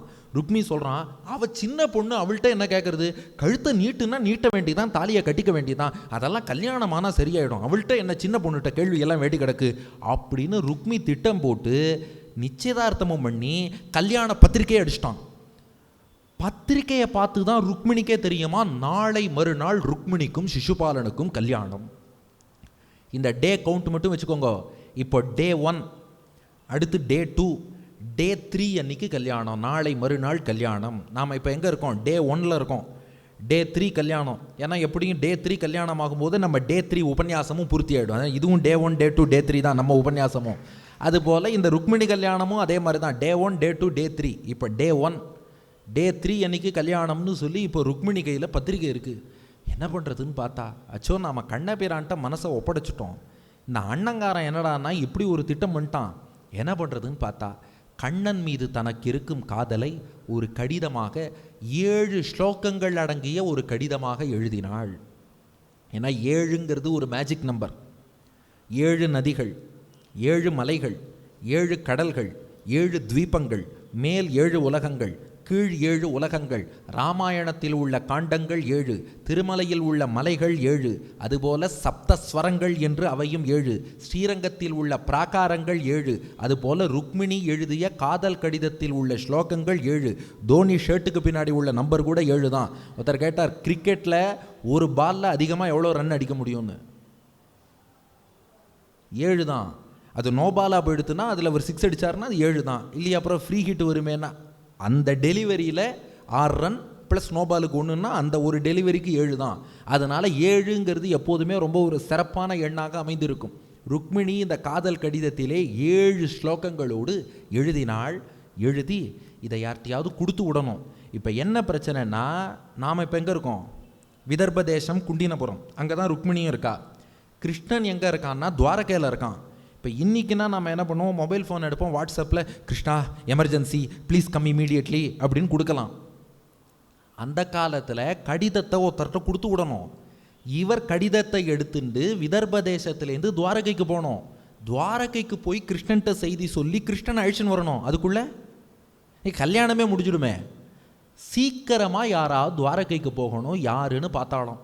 அப்போது ஒரு அந்தணர் ஒருத்தர் கிடச்சார். அவர்கிட்ட இந்த கடிதத்தை கொடுத்து விட்டு துவாரகையில் கிருஷ்ணன்ட்ட போய் கொடுங்கோங்கிறா சுகபிரம்மம் ஸ்லோகம். ததவேத்திய அசிதாபாங்கி வைதர்பி துர்மனாபிருஷம் விசிந்தியாப்தம் த்விஜம் கஞ்சித்து கிருஷ்ணாய பிராகிணோ துருதம். ஒரு த்விஜன் இருபிறப்பாளனை பிடித்து நீ கிருஷ்ணன்ட்ட போய் இந்த கடிதத்தை கொடுன்னு ருக்மிணி அனுப்பி வைத்தாள் அப்படின்னு ஸ்லோகம் பண்ணிட்டார். த்விஜன் அப்படின்னா அந்தணன், இருபிறப்பாளர்னு அர்த்தம். ஏன் அதை இருபிறப்பாளன்னு சொல்லணும்னா ஒரு சின்ன காரணம் இருக்குது. அந்தணர்களுக்கு இரு பிறப்பான். முதல்ல தாயின் கர்ப்பத்திலிருந்து ஒரு முறை வந்து பிறக்கிறார். அதுக்கப்புறம் உபநயனம் பூணல் போட்டு காயத்ரி மந்திரம் உபதேசமாகும் போது இரண்டாவது முறை பிறக்கிறார். அதனால த்விஜன்னு பேர். பல்லுக்கும் த்விஜன்னு பேர். ரெண்டு பிறப்பு. முதல்ல பால் பல், டெம்பரரி டீத். அப்புறம் அது விழுந்து நிரந்தர பல், பர்மனன்ட் டீத்து. அதனால அதுக்கும் ரெண்டு பிறப்பு, த்விஜன்னு பேர். பறவைக்கும் த்விஜன்னு பேர். ஏன்னா முதல்ல முட்டையாக வந்து பிறக்கும், முட்டையிலேருந்து குஞ்சு பொரிக்கும். அதனால் அதுவும் ரெண்டு பிறப்பு. அதனால் அந்தணருக்கு உபநயனம்ங்கிறது ரெண்டாவது பிறப்பு, பல்லுக்கு டெம்பரரி விழுந்து பர்மனன்ட் முளைப்பது ரெண்டாவது பிறப்பு, பறவைக்கு முட்டையாகி அதன் பின் குஞ்சாவது ரெண்டாவது பிறப்பு. இந்த 3 பேருக்குமே த்விஜகான்னு பேர். இதை ஏன் எக்ஸ்பிளைன் பண்ணுறேன்னா ஒரு காரணம் இருக்குது. இது ஞாபகம் வச்சுக்கிறதுக்கு திருக்குடந்தை ஆண்டவன் ஒரு உதாரணம் சாதிப்பார். என்ன உதாரணம்னா, பல்லுக்கும் த்விஜன்னு பேர், பிராமணனுக்கும் த்விஜன்னு பேர். ஏன்னா இந்த பல்லில் ஏதாவது தூசி துரும்பு மாட்டி எடுத்துன்னு வச்சுக்கோங்களேன், இந்த நாக்கு சும்மா இருக்காது. நெம்பி நெம்பி நெம்பி நெம்பி அதை வெளியில் தள்ளாமல் விடாது. அதுபோல தான் பிராமணன்ட்ட மாட்டின ரகசியம், நெம்பி வெளியில் தள்ளாமல் இருக்க முடியாது. இது ஜஸ்ட் ஜோக்குக்கு ஞாபகம் வச்சுக்கிறதுக்காக அவர் சொல்லுவார். அப்போது ஒரு த்விஜன் இருபிறப்பாளனை தேர்ந்தெடுத்து அவர் கையில் இந்த காதல் கடிதத்தை கொடுத்து இந்த 7 ஸ்லோகம் அடங்கிய கடிதத்தை சீக்கிரமாக கிருஷ்ணன்ட்ட கொடுன்னு அனுப்பினாலும். இப்போ 2 கேள்வி. இவரால் அவ்வளோ ஃபாஸ்ட்டாக துவாரகை வரைக்கும் போக முடியுமா? நீங்கள் என்ன நினைக்கிறீர்கள்? முடியுமா? முடியாது. அடுத்து இவரை ஏன் த்விஜன் இருபிறப்பாளன்னு எதுக்கு சொல்லணும்? இது இருபிறப்பாளன்னு சொன்னதுக்கு நாம் வேறு வியாக்கியானம் உட்காந்து அந்தணருக்கு இருபிறப்பாளர்னு பேர், அவருக்கு ஏன் வந்து இருபிறப்பு இதெல்லாம் சொல்லி, இதில் வேறு பல்லு அந்தணர் ஒற்றுமை இதெல்லாம் சொல்லி ஏன் த்விஜன்னு சொல்லணும்? யாரோ ஒரு மனுஷன்ட்ட கொடுத்து அனுப்பினான்னு சொன்னால் போதும் இல்லையா? அதை ஏன் இருபிறப்பாளன்ட்டு அனுப்பினான்னு சொல்லணும்? அப்படின்னா இங்கே தூது போனவர் யாரு? இங்கே தூது போனவர் கருடன். அதுதான் பெரிய ரகசியம். என்னன்னா, பொதுவாக வைஷ்ணவத்தில் 2 திருவடி சொல்லுவா. ஹனுமானை திருவடி அல்லது சிறிய திருவடின்னு சொல்லுவா. கருடனை பெரிய திருவடின்னு சொல்லுவா. ஏன்னா கருடன் சீனியராக பெருமாளுக்கு கைங்கரியம் பண்ணுறவர், பெரிய திருவடி. ஹனுமான் ராமாவதாரத்தில் ஜாயின் பண்ண ஜூனியர் திருவடி. ஆனால் இந்த ஜூனியர் திருவடிக்கு கிடைச்ச ஒரு பாக்கியம் சீனியர் திருவடிக்கே கிடைக்கலையாம். ஹனுமானுக்கு கிடைச்ச பாக்கியம் கருடனுக்கு கிடைக்கல. என்ன பாக்கியம்? பெருமாளை ஆலிங்கனம் பண்ணிக்கிறது. இது வைகுண்டத்தில் கருடன் ரொம்ப வருத்தமாக உட்காண்டிருந்தார். அப்போ மகாலட்சுமி தாயார் கேட்டாலாம், ஏன் கருடா வருத்தமாக இருக்கேன்னு கேட்டா. அப்போ கருடன் சொன்னாராம், ராமாவதாரத்தில் ஹனுமான் ராமன்ட்ட வந்து கண்டேன் சீதையைன்னு சொன்னார். அப்போ பரிஷ்வங்கோ ஹனுமதகான்னு ஹனுமான ராமன் அப்படியே ஆற தழுவிக்கொண்டு பேரருள் புரிந்தானே. என்னை விட ஜூனியர் திருவடிக்கு அந்த அனுகிரகம் பண்ணவர் சீனியரான எனக்கு பண்ணவே இல்லையேன்னாராம் கருடன். அதுக்கு மேலே கருடன் வருத்தப்பட்டு சொன்னார், சரி அவர் என்ன ஆலிங்கனம் பண்ணிக்கலைனாலும் பரவாயில்ல, நாம் ஒரு கைங்கரியம் பண்ணி நாம் அணைச்சுண்டா ராமன் கை கொடுத்து அணைச்சுப்பாருன்னு ஆசைப்பட்டேன். அதனால தான் கருடன் என்ன பண்ணார், இந்திரஜித்தினுடைய நாகபாசத்தால் கட்டுப்பட்டு ராமன் லக்ஷ்மணன் வானரசேனை எல்லாரும் விழுந்து கிடந்த போது கருடன் தான் வானில் தோன்றி நாகபாசத்திலேருந்து எல்லாரையும் காப்பாற்றினார். அப்போ ராமர் தன்னை அணைச்சுப்பாருன்னு கருடன் காத்திருந்தாராம். ராமர் சும்மாவே நின்று, ரொம்ப நன்றி, பெரிய உதவி பண்ணியிருக்கீங்க, தேங்க்யூ, போய்ட்டு வாங்கன்ட்டார். கருடன் என்ன பண்ணார், சரி நாம போய் அணைச்சுண்டா அவர் கையை போடுவார்னு சொல்லி கருடன் போய் அணைச்சுண்டா ராமன் கையையும் மேலே போடாமல் எங்கள் தாத்தாவையே வந்து அணைச்சிண்ட மாதிரி இருக்குன்ட்டார். இந்த இடத்துல ராமனே கொஞ்சம் நக்கல் பண்ணிட்டார். ஏன்னா ராமன் அவர் தாத்தா அஜனை பார்த்ததே இல்லை. ராமனுடைய தாத்தா தசரதனுடைய தந்தை அஜன் இருக்காரே, அவர் எப்போ தசரதன் சின்ன பையனாக இருக்கும்போதே போயிட்டார். தசரதன் அப்புறம் 60,000 வருஷம் பிள்ளை இல்லாமல் இருந்து அப்புறம் அவதரித்தவன் ராமன். ஆனால் கருடன் வந்து ஆலிங்கனம் பண்ணா எங்கள் தாத்தா அஜனே ஆலிங்கனம் பண்ண மாதிரி இருக்குன்னு சொல்லிவிட்டு அப்படியே அனுப்பிட்டார். இது கருடனுக்கு ரொம்ப வருத்தமா, என்னடா இது பெருமாள் நம்மளை ஆலிங்கனம் பண்ணிப்பார்னு பார்த்தா பண்ணிக்கவே இல்லையே. அதனால் மகாலட்சுமிகிட்ட சொன்னாராம், ஹனுமானுக்கு கிடைச்சது எனக்கு கிடைக்கலையேன்னார். மகாலட்சுமி சொன்னாலாம், உனக்கு விஷயமே புரியலை, பெருமாள் எப்போ ஆலிங்கனம் பண்ணிப்பார்னா என் தூதனாக அவர்கிட்ட போனாதான் ஆலிங்கனம் பண்ணிப்பார். பிராட்டியோட பிரதிநிதின்னு ஒருத்தன் பெருமாள்கிட்ட போனால் பெருமாள் அள்ளி அணைச்சு தழுவின்று வாராம். ஏன்னா இது அழகாக சொல்லுவ ஆச்சாரியர்கள், ராமதூதனாக ஹனுமான் சீதையிட்ட போனார் இல்லையா, அப்போ அவருக்கு என்ன கிடச்சிதுன்னா வாலில் நெருப்பு தான் கிடச்சிது. ஆனால் சீத்தையின் தூதனாக ராமன்ட்ட வந்தார் இல்லையா, அப்போ ராமன் ஆலிங்கனம் பண்ணிட்டான். அதனால தான் கோவிலுக்கு போனால் முதல்ல தாயார் சன்னதிக்கு போயிட்டு பெருமாள்கிட்ட போகணும்பா. தாயாரை சேவிச்சுட்டு தாயாரோட பிரதிநிதின்னு நாம் பெருமாள்கிட்ட போனோம்னா ஹனுமானை அணைச்சின்ற மாதிரி நம்மளையும் அணைச்சி அனுகிரகம் பண்ணுவாராம். ஆனால் பெருமாள்கிட்ட போயிட்டு தாயார்கிட்ட போனால் அது வாலில் நெருப்பு வாங்கிக்கிற மாதிரியாம். அதனால் இப்போ தாயார் சொல்லி கொடுக்குறா, நீ என் தூதனாக அவர்கிட்ட போனாதான்ப்பா அவர் ஆலிங்கனம் பண்ணிப்பார், நீ சும்மா போனாலாம் சரி வராது. அப்போ உங்கள் தூதனா அனுப்புங்கோன்னார் கருடன். வைகுண்டத்துலேருந்தே எப்படி அனுப்புறது, அடுத்த கிருஷ்ணாவதாரத்தில் பண்ணிடுவோன்ட்டா தாயார். அதனால தான் கிருஷ்ணாவதாரத்திலே அந்த ராமன் கிருஷ்ணனா வந்துட்டான், அந்த சீத்தை ருக்மிணியா வந்துட்டா. இப்போ ருக்மிணி என்ன பண்ணாலாம், தன் தூதுவனாக இப்போது கருடனை கண்ணனிடம் அனுப்பி வைக்கிறாள். இப்போ போனதும் என்ன கிடைக்கும், ஆலிங்கனம் கிடைச்சிரும். எப்படி சீத்தையின் தூதனாக சூடாமணி பெற்றுக்கொண்டு ஹனுமான் ராமன்ட்ட வந்தப்போ ஹனுமானை ராமன் ஆலிங்கனம் பண்ணிட்டானோ, இப்போ ருக்மிணியின் தூதனாக கடிதத்தை பெற்றுக்கொண்டு கருடன் கிருஷ்ணன்ட்ட வந்தா கிருஷ்ணன் நேர கருடனை ஆலிங்கனம் செய்து கொண்டு விடுவான். இந்த பாக்கியம் கருடனுக்கு கிடைப்பதற்காக கருடனைத்தான் தூதுவனாக அனுப்பி வைத்திருக்கிறாள். இப்போ 2 கேள்விக்கும் பதில் சொல்றேன். முதல் கேள்வி, இவரால் போக முடியுமா விதர்ப தேசத்திலே அவ்வளோதான், கண்ணிமைக்கும் நொடியில் பறந்து போயிடுவார் கருடன். அப்போ அதனால இதுக்கும் அவர் சரியாக சரிப்பட்டு வந்துடுவார், அவர் அனுப்பியிருக்கா. 2, த்விஜன்கிற வார்த்தை போட்டிருந்தது இல்லையா, அதுக்கு போட்டு நாம் 10 நிமிஷம் எக்ஸ்பிளனேஷன் கொடுத்தோம் இல்லையா. எதுக்குன்னா கருடனுக்கும் த்விஜன்னு பேர். ஏன், பறவை பிராமணனுக்கும் த்விஜன்னு பேர், பல்லுக்கும் த்விஜன்னு பேர், பறவைக்கும் த்விஜன்னு பேர். முதல்ல முட்டை, அப்புறம் முட்டையிலிருந்து குஞ்சு, இரு பிறப்பாளனான பறவையான கருடனை தூதனுப்பி இருக்கிறாள். அதனால தான் விசிந்தியாப்தம் த்விஜம் கஞ்சித்து கிருஷ்ணாய பிராகிணோ துருதம். அப்போ சுகபிரம்மம் போட்ட ஒரு வார்த்தைக்குள்ளே எவ்வளோ அர்த்தம் பாருங்க. ஒரு இரு பிறப்பாளனை தூதனுப்பி இருக்கிறாள்னு சொல்லிட்டார். அந்த இருபிறப்பாளன்கிறது யாருன்னா கருடன் என்று நம்மால் புரிந்து கொள்ள முடிகிறது. அதனால கருடன் புறப்பட்டு தூது போகிறார், கிடுகிடுன்னு கடிதத்தை எடுத்துட்டார். நாமும் அப்படியே கருடனை ஃபாலோ பண்ணிட்டே போறோம். அவர் திருவடிகளை பற்றி கொண்டு இப்போ விதர்ப தேசத்திலிருந்து நாமும் துவாரகைக்கு செல்கிறோம். கிடுகிடுன்னு இப்போ டே 1 இல்லையா, டே 1 காத்தால கிளம்பினார். மத்தியானமே அவர் துவாரகையை, கருடனுக்கு என்ன பெரிய ஆச்சரியம், காலை கிளம்பியவர் நண்பகல் வேளை துவாரகையை சென்று அடைகிறார். நாமும் அடைகிறோம். துவாரகாம்ச சமபியேத்திய பிரதிஹாரை பிரவேசிதா அபஷ்யதாத்யம் புருஷம் ஆசீனம் காஞ்சனாசனே.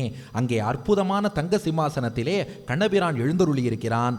கருடன் தூதுவர் வேஷத்தில் மனித கோலத்தில் வந்திருக்கார். தாயாரோட பிரதிநிதியாக கருடன் வருகிறார். அவர் என்ன நினச்சிட்டு இருக்கார், நாம் போய் கிருஷ்ணனை சேவித்து அவர்கிட்ட கடிதம் கொடுக்க போறேன்னு நினச்சிட்டு இருக்கார்.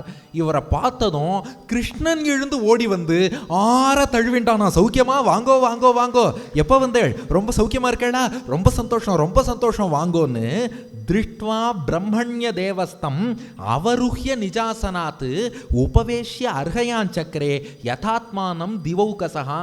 அதுக்கு சுகபிரம்மம் ஒரு உதாரணம் சொல்கிறார்.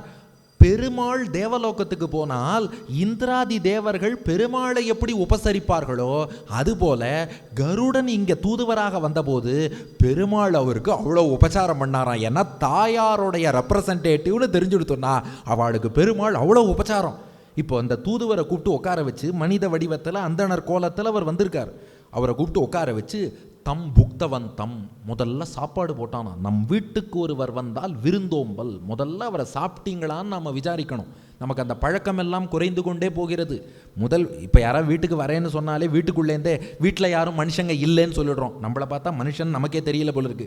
வீட்டில் ஆள் இல்லை, போயிட்டு வா. அப்போ நாம் ஆள் தானே. ஆனால் சொல்லும்போது என்ன சொல்கிறோம், வீட்டில் மனுஷங்க யாரும் இல்லைப்பா, நீ போயிட்டு வாங்கிறோம். ஆனால் வந்தோருக்கு விருந்தளித்தல்ங்கிறது ரொம்ப முக்கியம். அந்த பழக்கம் எல்லோருக்கும் வளர்வதற்காகத்தான் பாருங்க, நம்ம கோவை ராம்நகர் ராமர் கோவிலில் ஒவ்வொரு நாளும் 350 அடியார்களுக்கு ததியாராதனம் என்பது தினந்தோறும் மதிய வேளையில் 11:30-12 மணிக்கு. அதுவும் சாதாரண உணவில்லை, ராமனோட பிரசாதம். அதனால் அதில் அந்த கைங்கரியத்தில் ஈடுபடுவது ரொம்ப வசதி. விவரங்களுக்கு நீங்கள் அவசியம் கோவில் நிர்வாகத்தினரை ஆஃபீஸை தொடர்பு கொண்டு இந்த கைங்கரியத்தில் நீங்களும் பங்கேற்கலாம். 350 பேர் வயிற்றிலே கொண்டு போய் அந்த பெருமாள் பிரசாதத்தை சேர்ப்பதுங்கிறது ஒரு மிகப்பெரிய கைங்கரியம். உங்கள் சார்பில் அடியேனும் கைத்தட்டி இந்த ஸ்ரீ ராமர் கோவில் நிர்வாகத்துக்கு அடியனுடைய மனமார்ந்த நன்றியை தெரிவித்துக் கொள்கிறேன். ஏன்னா அந்த வந்தோருக்கு விருந்தளித்தல்ங்கிறது ரொம்ப முக்கியம். அது ராமனும் காட்டியிருக்கான், கிருஷ்ணனும் காட்டியிருக்கான். அப்போ இவர் வந்தவாறே கிருஷ்ணன் முதல்ல என்ன பண்ணானா, தம் புக்தவந்தம், அவருக்கு உணவளித்தான்.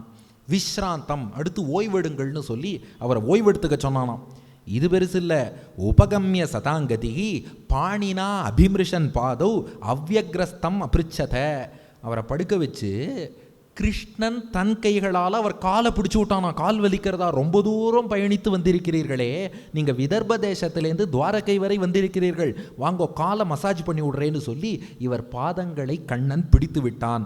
அதுக்கப்புறம் விசாரிக்கிறானா, கச்சித் த்விஜவர சிரேஷ்டா தர்மஸ்தே விருத்த சம்மதா வர்த்ததே நாதிகிருச்ரேண சந்துஷ்ட மனசசதா. உங்களுடைய யோகக்ஷேமங்கள், உங்களுடைய க்ஷேம லாபங்கள் எல்லாம் நல்லா இருக்கா? நீங்கள் சௌக்கியமாக இருக்கீங்களா? உங்களுடைய வாழ்க்கை என்பது நல்லபடியாக நடக்கிறதா? என்ன விஷயமாக என்னை தேடி வந்தீர்கள்? யதஸ்துவம் ஆகதோ துர்கம் நிஸ்தீரியேக யதிச்சயா சர்வம் நோ ப்ரூஹி அகுஹ்யம் சேத்து கிம் காரியம் கரவாமதே. என்னை தேடி வந்திருக்கிறீர்களே, நான் என்ன செய்யணும்னு சொல்லுங்கள். நீங்கள் என்ன விஷயமாக வந்தீர்கள்ங்கிறது ரகசியம் இல்லை, ப்ரைவேட் மேட்டர் இல்லைன்னா சொல்லுங்கோ. கிருஷ்ணன் கேட்ட கேள்வி ரொம்ப அற்புதமான கேள்வி.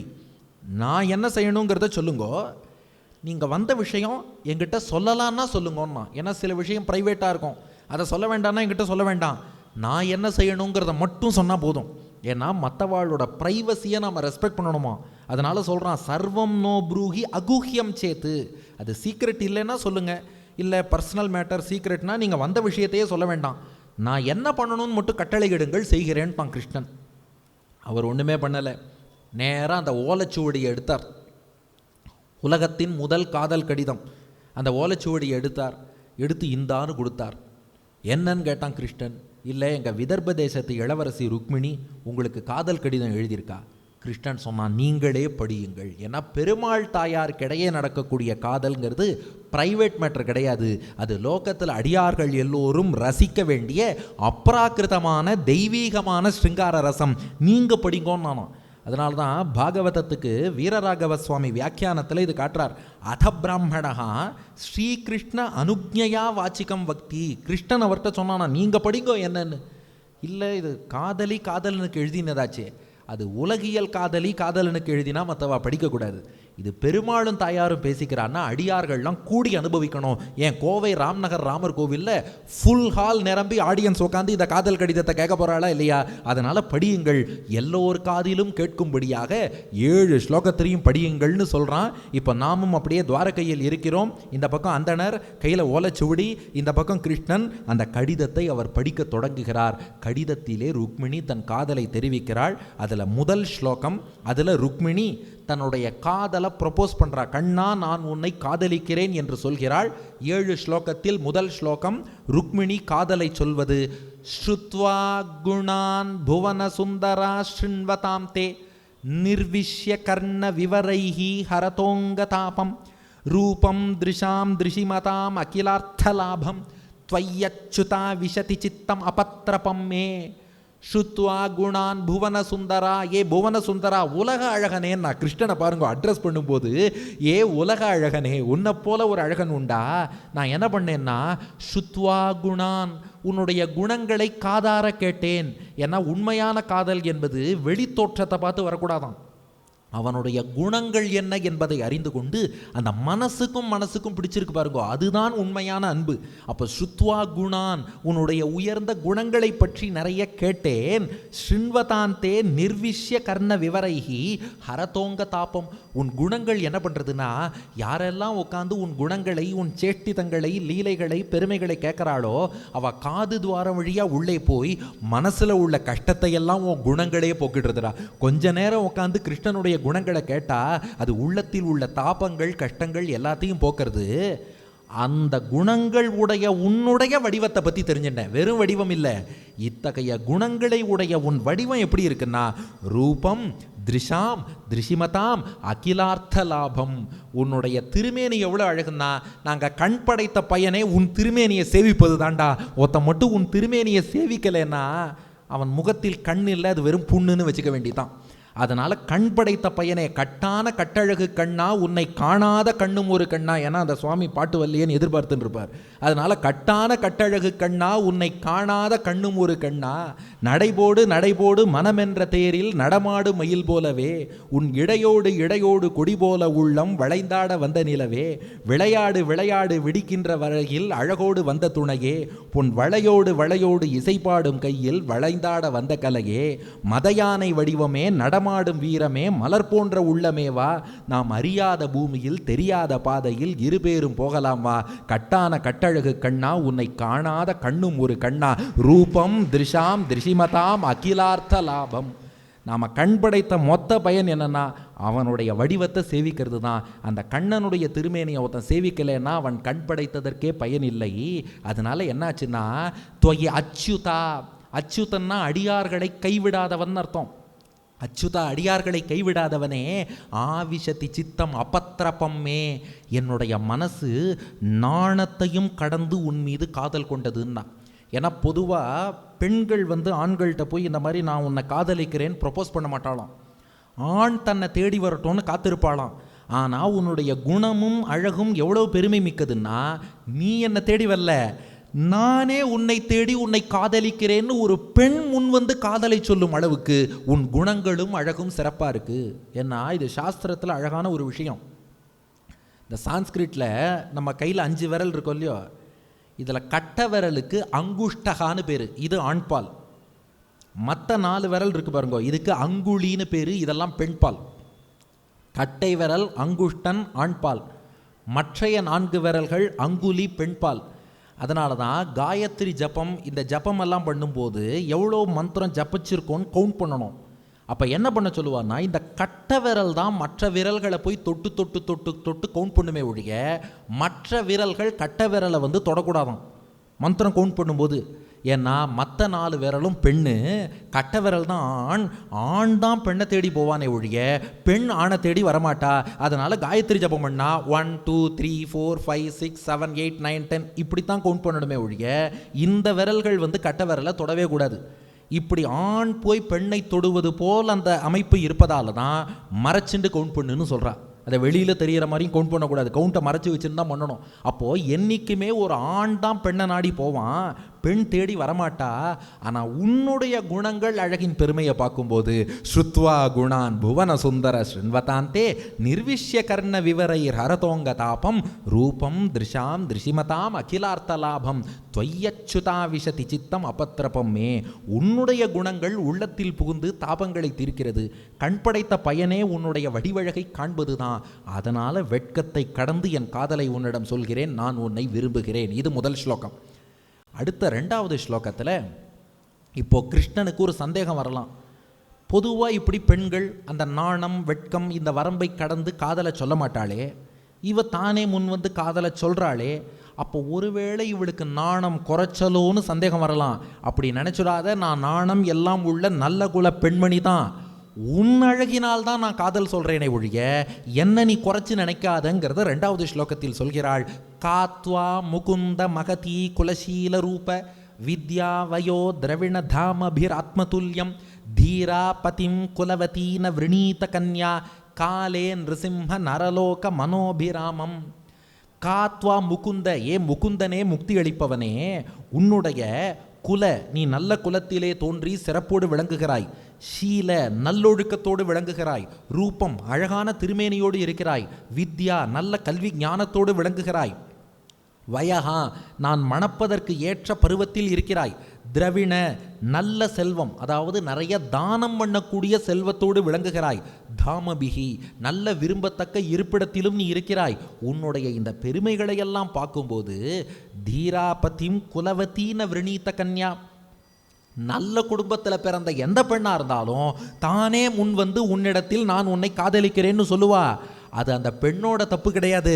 காலே நிருசிம்ஹ மனிதர்களுக்குள் சிங்கம் போல் இருப்பவனே, நரலோக மனோபிராமம் அது உன் குணங்களின் குற்றம்டா. இவ்வளவு சிறந்த குணங்களோடு இருந்தா யாரா இருந்தாலும் உங்ககிட்ட கடிதம் கொடுக்கத்தாண்டா கொடுப்பா. அது கடிதம் கொடுக்கறவாளோட தப்பு இல்லை, உன் குணங்கள் அழகினுடைய தப்புன்னு வச்சுக்கோண்டா.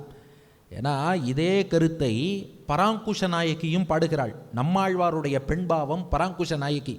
அந்த பராங்குஷ நாயகி திருக்குறுங்குடி திவ்ய தேசத்தில் உள்ள அந்த வடிவழகிய நம்பி மீது காதல் கொண்டாளாம். வாடுறா, எங்கனையோ அன்னை மீர்காள் என்னை முனிவது நீர் நங்கள் கோல திருக்குறுங்குடி நம்பியை நான் கண்டபின் சங்கினோடும் நேமியோடும் தாமரை கண்களோடும் செங்கனி வாய் ஒன்றினோடும் செல்கின்றது என் நெஞ்சமே. நம்மாழ்வாருடைய பெண் தன்மை பராங்குஷ நாயகி. அவோ தன்னுடைய தாயிட்ட சொல்கிறாளாம், திருக்குறுங்குடி பெருமாள் நம்பியை சேவிச்ச மாத்திரத்தில் சங்கினோடும் அவருடைய சங்கு, நேமியோடும் அவர் சக்கரத்தோடும், தாமரை கண்களோடும் தாமரை போன்ற அவர் திருக்கண்களோடும், செங்கனி வாய் ஒன்றினோடும் அந்த ஒப்பற்ற சிவந்த அந்த திருவாயோடும் என் மனசு போயிடுத்துன்னா. உடனே அவன் அம்மா கோச்சுட்டான், ஏம்மா நாங்களும் தானே கோவிலுக்கு போகிறோம், அவள் கோவிலுக்கு போனால் பெருமாளை சேவிச்சோமா வந்தோமான்னு வரோம், நீ மட்டும் என்ன இப்படிலாம் பேசின்னு இருக்கேன்னு கோவப்பட்டாலாம். உடனே இவ சொல்கிறாளாம், என் மேலே ஏம்மா கோவப்படுறேன்னு கேட்டா. ஏண்டி நீ தானம்மா ஏதோ மாற்றி மாற்றி உளறின்னு இருக்க, உன் மேலே தானே கோவப்பட முடியும்னு அம்மா சொன்னாலாம். பராங்குஷ நாயகி சொல்கிறா, என் மேலே கோவப்படாத, திருக்குறுங்குடி நம்பி பெருமாள் மேலே கோவப்படு, நீ ஏன் அழகாக இருக்கன்னு பெருமாள்கிட்ட போய் கேளு. அவர் இவ்வளோ அழகாக இல்லைன்னா நான் காதலிப்பேனா? அவர் அழகாக இருக்கிறதுனால தானே எனக்கு காதல் வந்தது. அப்போ நீ என்ன பண்ணியிருக்கணும்? குற்றம் செய்தவரை விட குற்றம் செய்ய தூண்டினவருக்கு தான் தண்டனை அதிகம்ங்கிறா. காதல் கொண்ட என்னை போய் நீ இப்படி திட்டக்கூடாதுமா. காதல் கொள்ள காரணமாக அவ்வளவு பெருமையோடு அவன் இருக்கான்.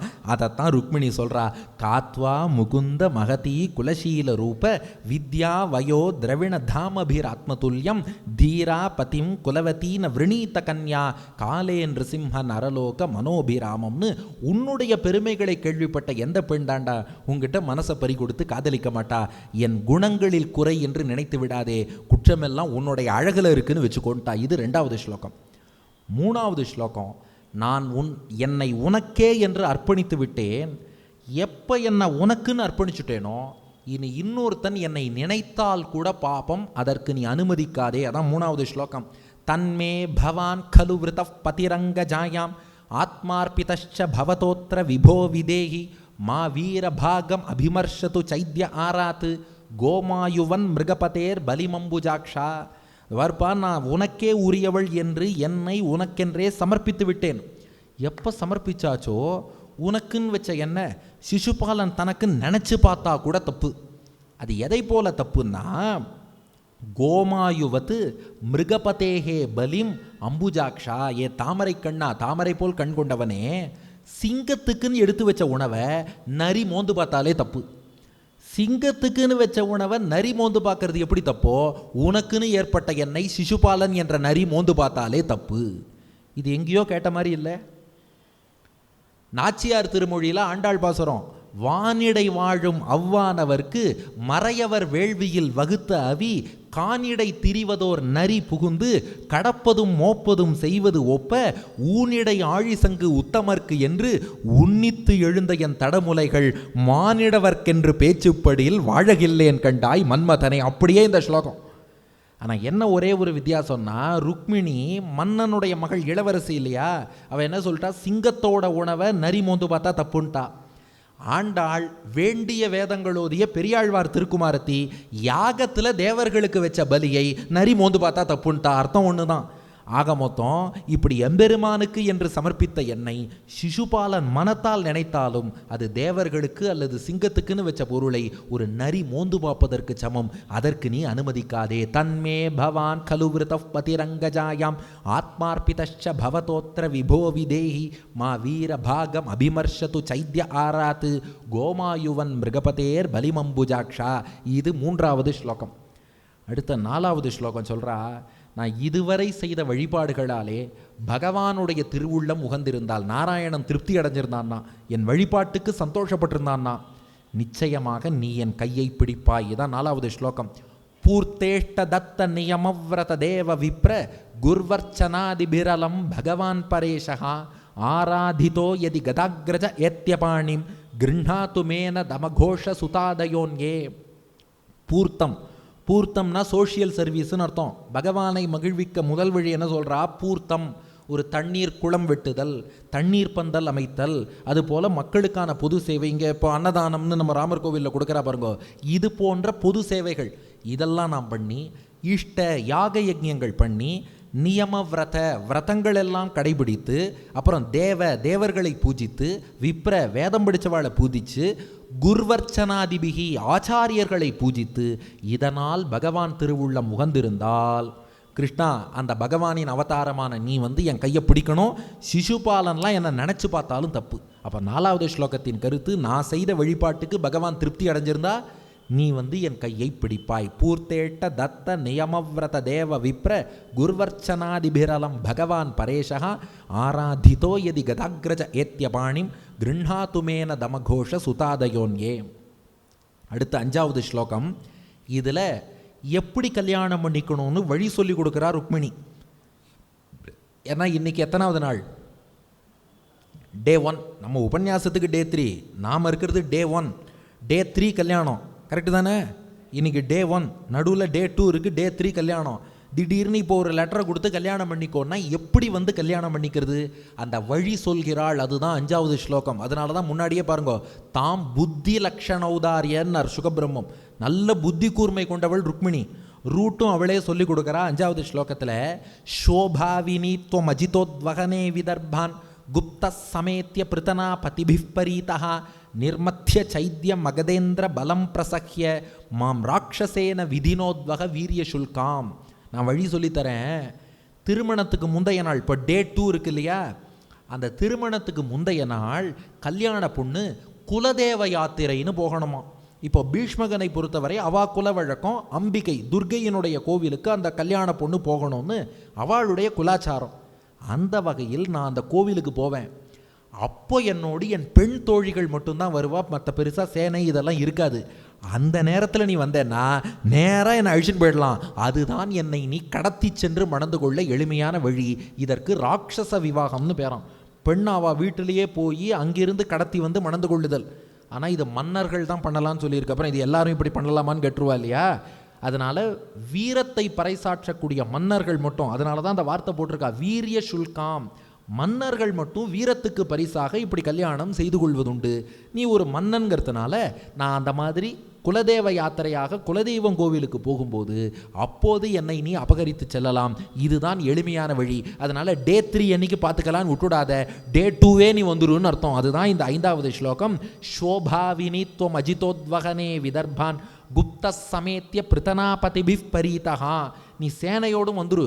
ஒருவேளை ஏதாவது இந்த சேனை யாராவது சண்டைக்கு வந்தால் உன் சேனை அவர்களை வீழ்த்தணும். அதனால் நிர்மத்திய சைத்திய மகதேந்திர பலம் பிரசகிய மாம் ராட்சசேன விதினோத்வக வீரிய சுல்காம். இது 5வது ஸ்லோகம்.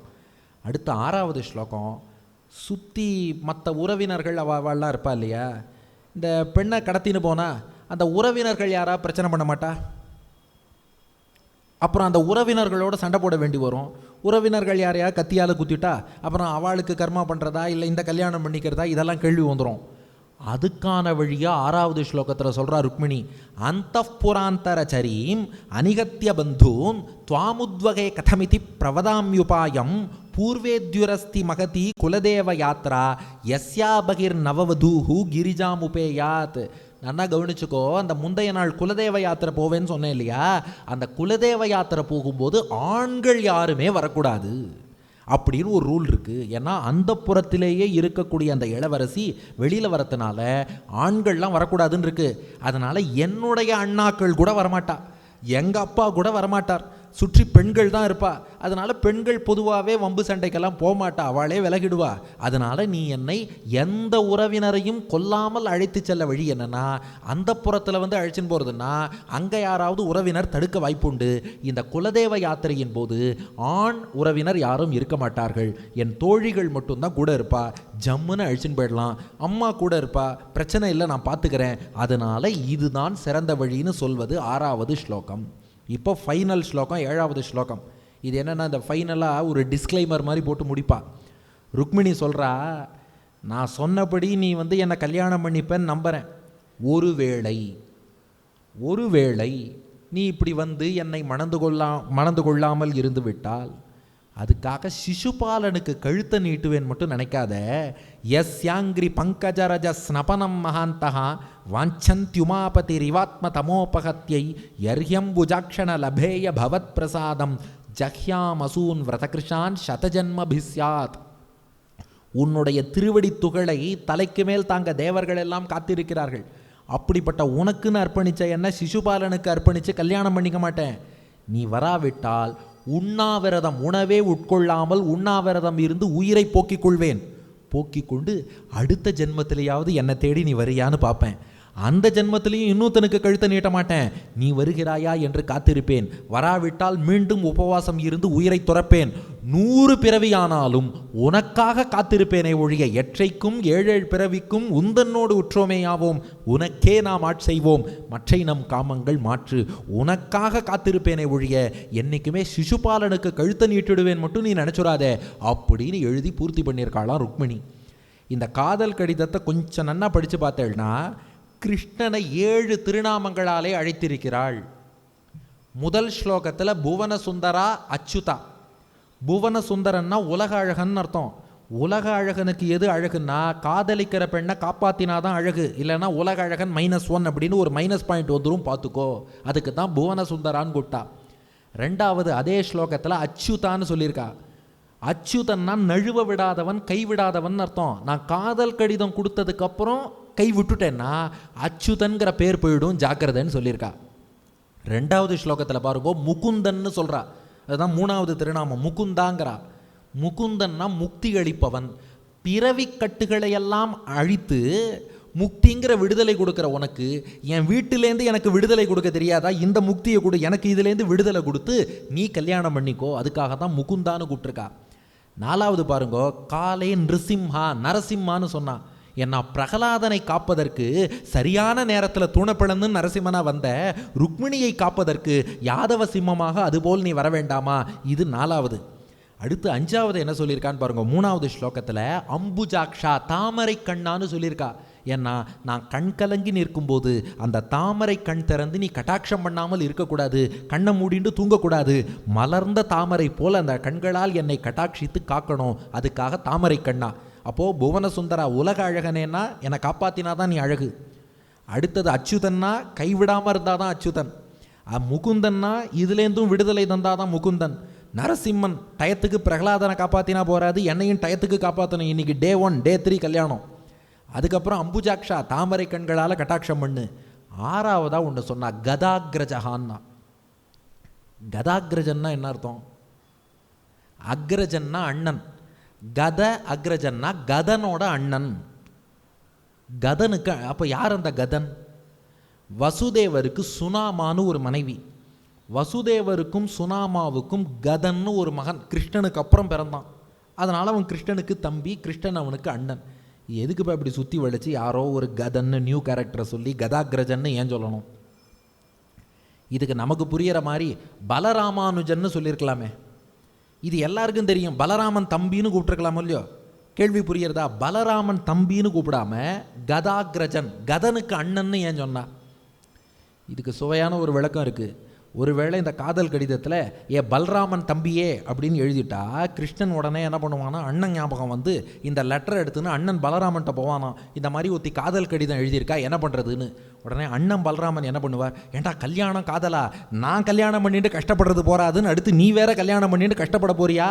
கல்யாணம் பண்ணிக்கிற வரைக்கும் நல்லா இருக்கும், பண்ணிட்டதுக்கப்புறம் தான் அது எப்பேற்பட்ட ட்ராப்புன்னு தெரியும், மாட்டிக்காதுன்னு சொல்லிடுவாராம். ஆனால் கதன்கிற தம்பி பேரை சொல்லிட்டு கதனுக்கு அண்ணன்னு சொன்னால் இவன் தம்பி ஞாபகம் வந்து லெட்டரை எடுத்துட்டு தம்பி கதன்கிட்ட போவான். ஒருத்தி லெட்டர் கொடுத்துருக்கா என்னடா பண்ணுறதுன்னு கேட்பான். அப்போ கதன் என்ன சொல்லுவான், இவன் சீக்கிரம் கல்யாணம் பண்ணிட்டா தான் நம்ம ரூட்டு கிளியர் ஆகும்னு நீ சீக்கிரம் போ கல்யாணம் பண்ணிக்கோன்னு அவன் என்கரேஜ் பண்ணுவான். அப்போ அண்ணன்ட்ட சொன்னால் கலைச்சி விட்டுடுவான், தம்பிகிட்ட சொன்னால் சீக்கிரம் என்கரேஜ் பண்ணுவான். அதனால் கதாகிரஜன் என்று குறிப்பிட்டாள். இது 6வது திருநாமம். ஃபைனலாக 7வதாக ஒன்று சொல்லியிருக்கா. அது என்ன திருநாமம் கொடுத்துருக்கான்னா அஜிதன்னு சொல்லியிருக்கா. அஜிதன் என்றால் யாராலும் வெல்ல முடியாதவன் அர்த்தம். ஜிதன் என்றால் ஜெயிக்கப்பட்டவன், அஜிதன் என்றால் யாராலும் ஜெயிக்க முடியாதவன். இவனுக்குத்தான் வெற்றி. ஏன்னா எப்போ லக்ஷ்மியே அவனை விரும்பி விட்டாளோ, ருக்மிணியே விரும்பிட்டாளோ, அதுக்கப்புறம் பெருமாளுக்கு தான் வெற்றி, உனக்கு தோல்வியே கிடையாது. அதனால் ஒழுங்காக நீ என்ன பண்ணணும்னா கல்யாணத்துக்கு நாளே வந்து குலதேவ யாத்திரை போகும்போது என்னை கடத்தி சென்று நீ மணந்து கொள்ள வேண்டும்னு சொல்லி கடிதம் எழுதி பூர்த்தி பண்ணிட்டா. இப்போ அந்த அந்தணர் சொன்னார், இவ்வளோதான் கடிதத்தில் விஷயம்னார். கிருஷ்ணன் பார்த்தா தாரதாரையா கண்ணீர் சிந்தரான அந்த கடிதத்தில் உள்ள அந்த காதலை கேட்டுட்டு ருக்மிணிக்கு என் மீது இவ்வளவு காதலா என்று கண்ணன் கண் நிறைய அப்படியே கண்ணீர் பொங்கி வந்துன்னு இருக்கு. அவர்கிட்ட சொன்னானா, இருந்தாலும் ஒன்று சொல்கிறேன் அந்தனரே, உங்கள் தலைவி ருக்மிணி இருக்காளே சரியான கல் நெஞ்சக்காரின்ட்டான். என்னையா இது, உருகி உருகி கடிதம் எழுதியிருக்கா, கிருஷ்ணனுக்கே கண்ணீர் வந்துடுத்து. கிருஷ்ணன் சொன்னான், ருக்மிணி சரியான கல் நெஞ்சக்காரின்னான். ஏன் இப்படி சொல்கிறீர்கள்னு கேட்டார். கிருஷ்ணன் சொல்கிறான், யதா வினித்ரா மச்சித்தா ருக்மிணி ருச்சினானனா ததாகமபி தச்சித்தா நித்ராம் நச்ச லபே நிஷி. ருக்மிணிக்கு என் மீது எவ்வளோ காதலோ இது போல் எனக்கும் ருக்மிணி மேலே ரொம்ப நாளாக காதல். எனக்கும் ருக்மிணிக்கு காதல் கடிதம் எழுதணும்னு ஆசை. ஆனால் என்ன பிரச்சனைனா, ருக்மிணிங்கிற பேரை கேட்டாலே, அவளை நினச்சாலே நான் அப்படியே உருகி போய்டுறேன். கடிதம் எழுதணும்னு நானும் பேப்பர் பேனாவை கையில் எடுக்கிறேன். ருக்மிணியை நினச்சாலே கை நடுங்கிறது, குரல் தழுதழுக்கிறது, புல்லரிச்சு போகிறது, கண்ணில் கண்ணீர் வர்றது, மயங்கியே விழுந்துடுறேன். என்னை நினச்சின்றதுக்கு அப்புறமும் நல்லா ஸ்டெடியாக உட்காந்து 7 ஸ்லோகம் எழுதியிருக்கான்னா, உங்கள் தலைவி ருக்மிணி கல் நெஞ்சக்காரி தான். ஏன்னா நான் ருக்மிணியை நினச்சாலே நீர்பண்டமாக உருகிறேன். என்னை நினச்சதுக்கப்புறமும் ஸ்ட்ராங்காக இருந்திருக்காளே, சரி கெட்டிக்காரி தான். ஆனால் கிருஷ்ணன் சொல்கிறான், இப்படி நாங்கள் காதலித்தாலும் அந்த ருக்மி, அந்த மூத்த அண்ணன் இருக்கானே, அவன்தான் தேவையில்லாமல் விரோதம் பாராட்டி தங்கையை எனக்கு கல்யாணம் பண்ணி கொடுக்கக்கூடாது, சிசுபாலனுக்கு கல்யாணம் பண்ணி கொடுக்கணும்னு தன்னுடைய ஈகோவுக்காக தங்கையின் வாழ்வை கெடுக்க பார்க்கிறான். இதை நான் அனுமதிக்க மாட்டேன், சீக்கிரம் புறப்படுங்கோ. அவ சொன்ன மாதிரி இன்னைக்கு டே 1, நாளை டே 2வே போய் ருக்மிணியை அபகரித்து வரலாம்னு புறப்பட சொல்கிறான். உத்வாஹர்க்ஷம் ச விஜ்ஞாய ருக்மிண்யாம் மதுசூதனஹா ரத சயுஜ்யதாமாஷு தாருகேத்யாக சாரதிம். ஏ தாருகா என்று அழைத்தான். கிருஷ்ணனுடைய தேரோட்டிக்கு தாருகன்னு பேர். இப்போ பாருங்க, இனிமே சீன்லாம் அப்படியே 2x ஸ்பீடில் போகும். நாமும் எப்படியும் 8:15 பூர்த்தி பண்ணணுங்கிறது நமக்கு டைம் லைன் மட்டும் இல்லை, கிருஷ்ணனுக்கே டைம் லைன் இருக்குது. இப்போ டே 2க்குள்ளே வேலையை முடிக்கணும். இனிமே பாருங்க என்ன வேகத்தில் கிருஷ்ணன் செயல்படுறான்னு. ஏ தாருகா, வேகமாக பயணிக்கும் குதிரைகளை கொண்டு வந்து தேரில் கட்டுன்னா.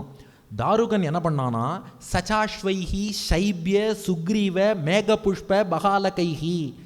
ஷைபியன், சுக்ரீவன், மேகபுஷ்பன், பகாலகன்னு 4 குதிரையாம். அது அப்படியே வானத்தில் பறந்து வேகமாக போகுமா. அந்த 4 குதிரைகளை கொண்டு வந்து தேரில் கட்டினான். யுக்தம் ரதமுபானீய தஸ்தௌ பிராஞ்சலிர் அக்ரதா. கை கூப்பிண்டு கிருஷ்ணன் முன்னாடி நின்னான் தாருகன். தேர் தயார், எழுந்தருளலாம்னா. தூதுவர், அந்த அந்தனர் தூது வந்தாரே, அவரையும் அழைத்து கொண்டான் கிருஷ்ணன். ஆருஹ்ய ஸ்யந்தனம் ஷௌரிஹி த்விஜமாரோப்பிய தூர்ணகைஹி ஆனர்த்தாத் ஏகராத்திரேன விதர்பான் அகமத்ஹயைஹி. நாளை காலைக்குள் நாம் விதர்ப தேசத்தில் இருக்க வேண்டும். புறப்படுனா. தாருகன் தேரை ஓட்டத் தொடங்கினான். நாமும் அப்படியே பின்தொடர்ந்து செல்கிறோம். தேர் கிடு கிடு கிடு கிடுன்னு இரவு புறப்படுகிறது. காலைக்குள்ளே ரீச் ஆக போகிறார். அதே சமயம் கொஞ்சம் கேமராவை அங்கே திருப்புவோம். டே 3 கல்யாணம். இப்போ டே 1 இரவு இல்லையா. அங்கே பீஷ்மகன் என்ன பண்ணுறார், ருக்மிணியோட அப்பா, அவருக்கும் இந்த கல்யாணத்தில் ரொம்ப இன்ட்ரெஸ்ட் இல்லை. ஆனால் அவருக்கு அந்த மூத்த பிள்ளை ருக்மி மேலே ரொம்ப பாசம். அதனால் அவன் ஏற்பாடு பண்ணியிருக்காங்கிறதுனால, அந்த மூத்த பிள்ளை பாசத்தினால அவரும் உட்காந்து ஹோமம் எல்லாம் பண்ணி தானம் பண்ணி எல்லாம் பண்ணிட்டு இருந்தா, நம்ம மாப்பிள்ளை சிசுபாலன் அப்போ தான் வந்து இறங்குறாரு. எல்லாம் மேக்கப் எல்லாம் பண்ணிட்டு அவரோட கரிக்குலம் வைட்டு எல்லாம் பார்த்தோமே, அந்த மாப்பிள்ளை சிசுபாலன் வந்து இறங்குறார். இதான் ஆண்டாள் நாச்சியார் அழகா பாடினா. கண்ணாலம் கோடித்து கன்னிதன்னை கைப்பிடிப்பான் திண்ணார்ந்து இருந்த சிசுபாலன் தேசழிந்து அண்ணாந்து இருக்கவே ஆங்கவளை கைப்பிடித்த பெண்ணாளன் பேணுமோர் பேருமரங்கமே. இந்த சிசுபாலன் என்ன பண்ணானா, கண்ணாலம் கோடித்து கல்யாணத்துக்கு என்னென்னலாம் ஜோடித்து என்னென்ன அலங்காரம் பண்ணணுமோ எல்லாம் பண்ணின்னு வந்தானா. கிருஷ்ணன் சொன்னானா, அலங்காரத்தெல்லாம் அவன் பண்ணிக்கட்டும், கல்யாணத்தை நான் பண்ணிக்கிறேன்ட்டானா. சிசுபாலன் சொன்னானா, பத்திரிக்கையை பாரு, வாசல்ல பெரிய போர்டு வச்சிருக்கா பாரு, கல்யாணம் எனக்கு தான்னா.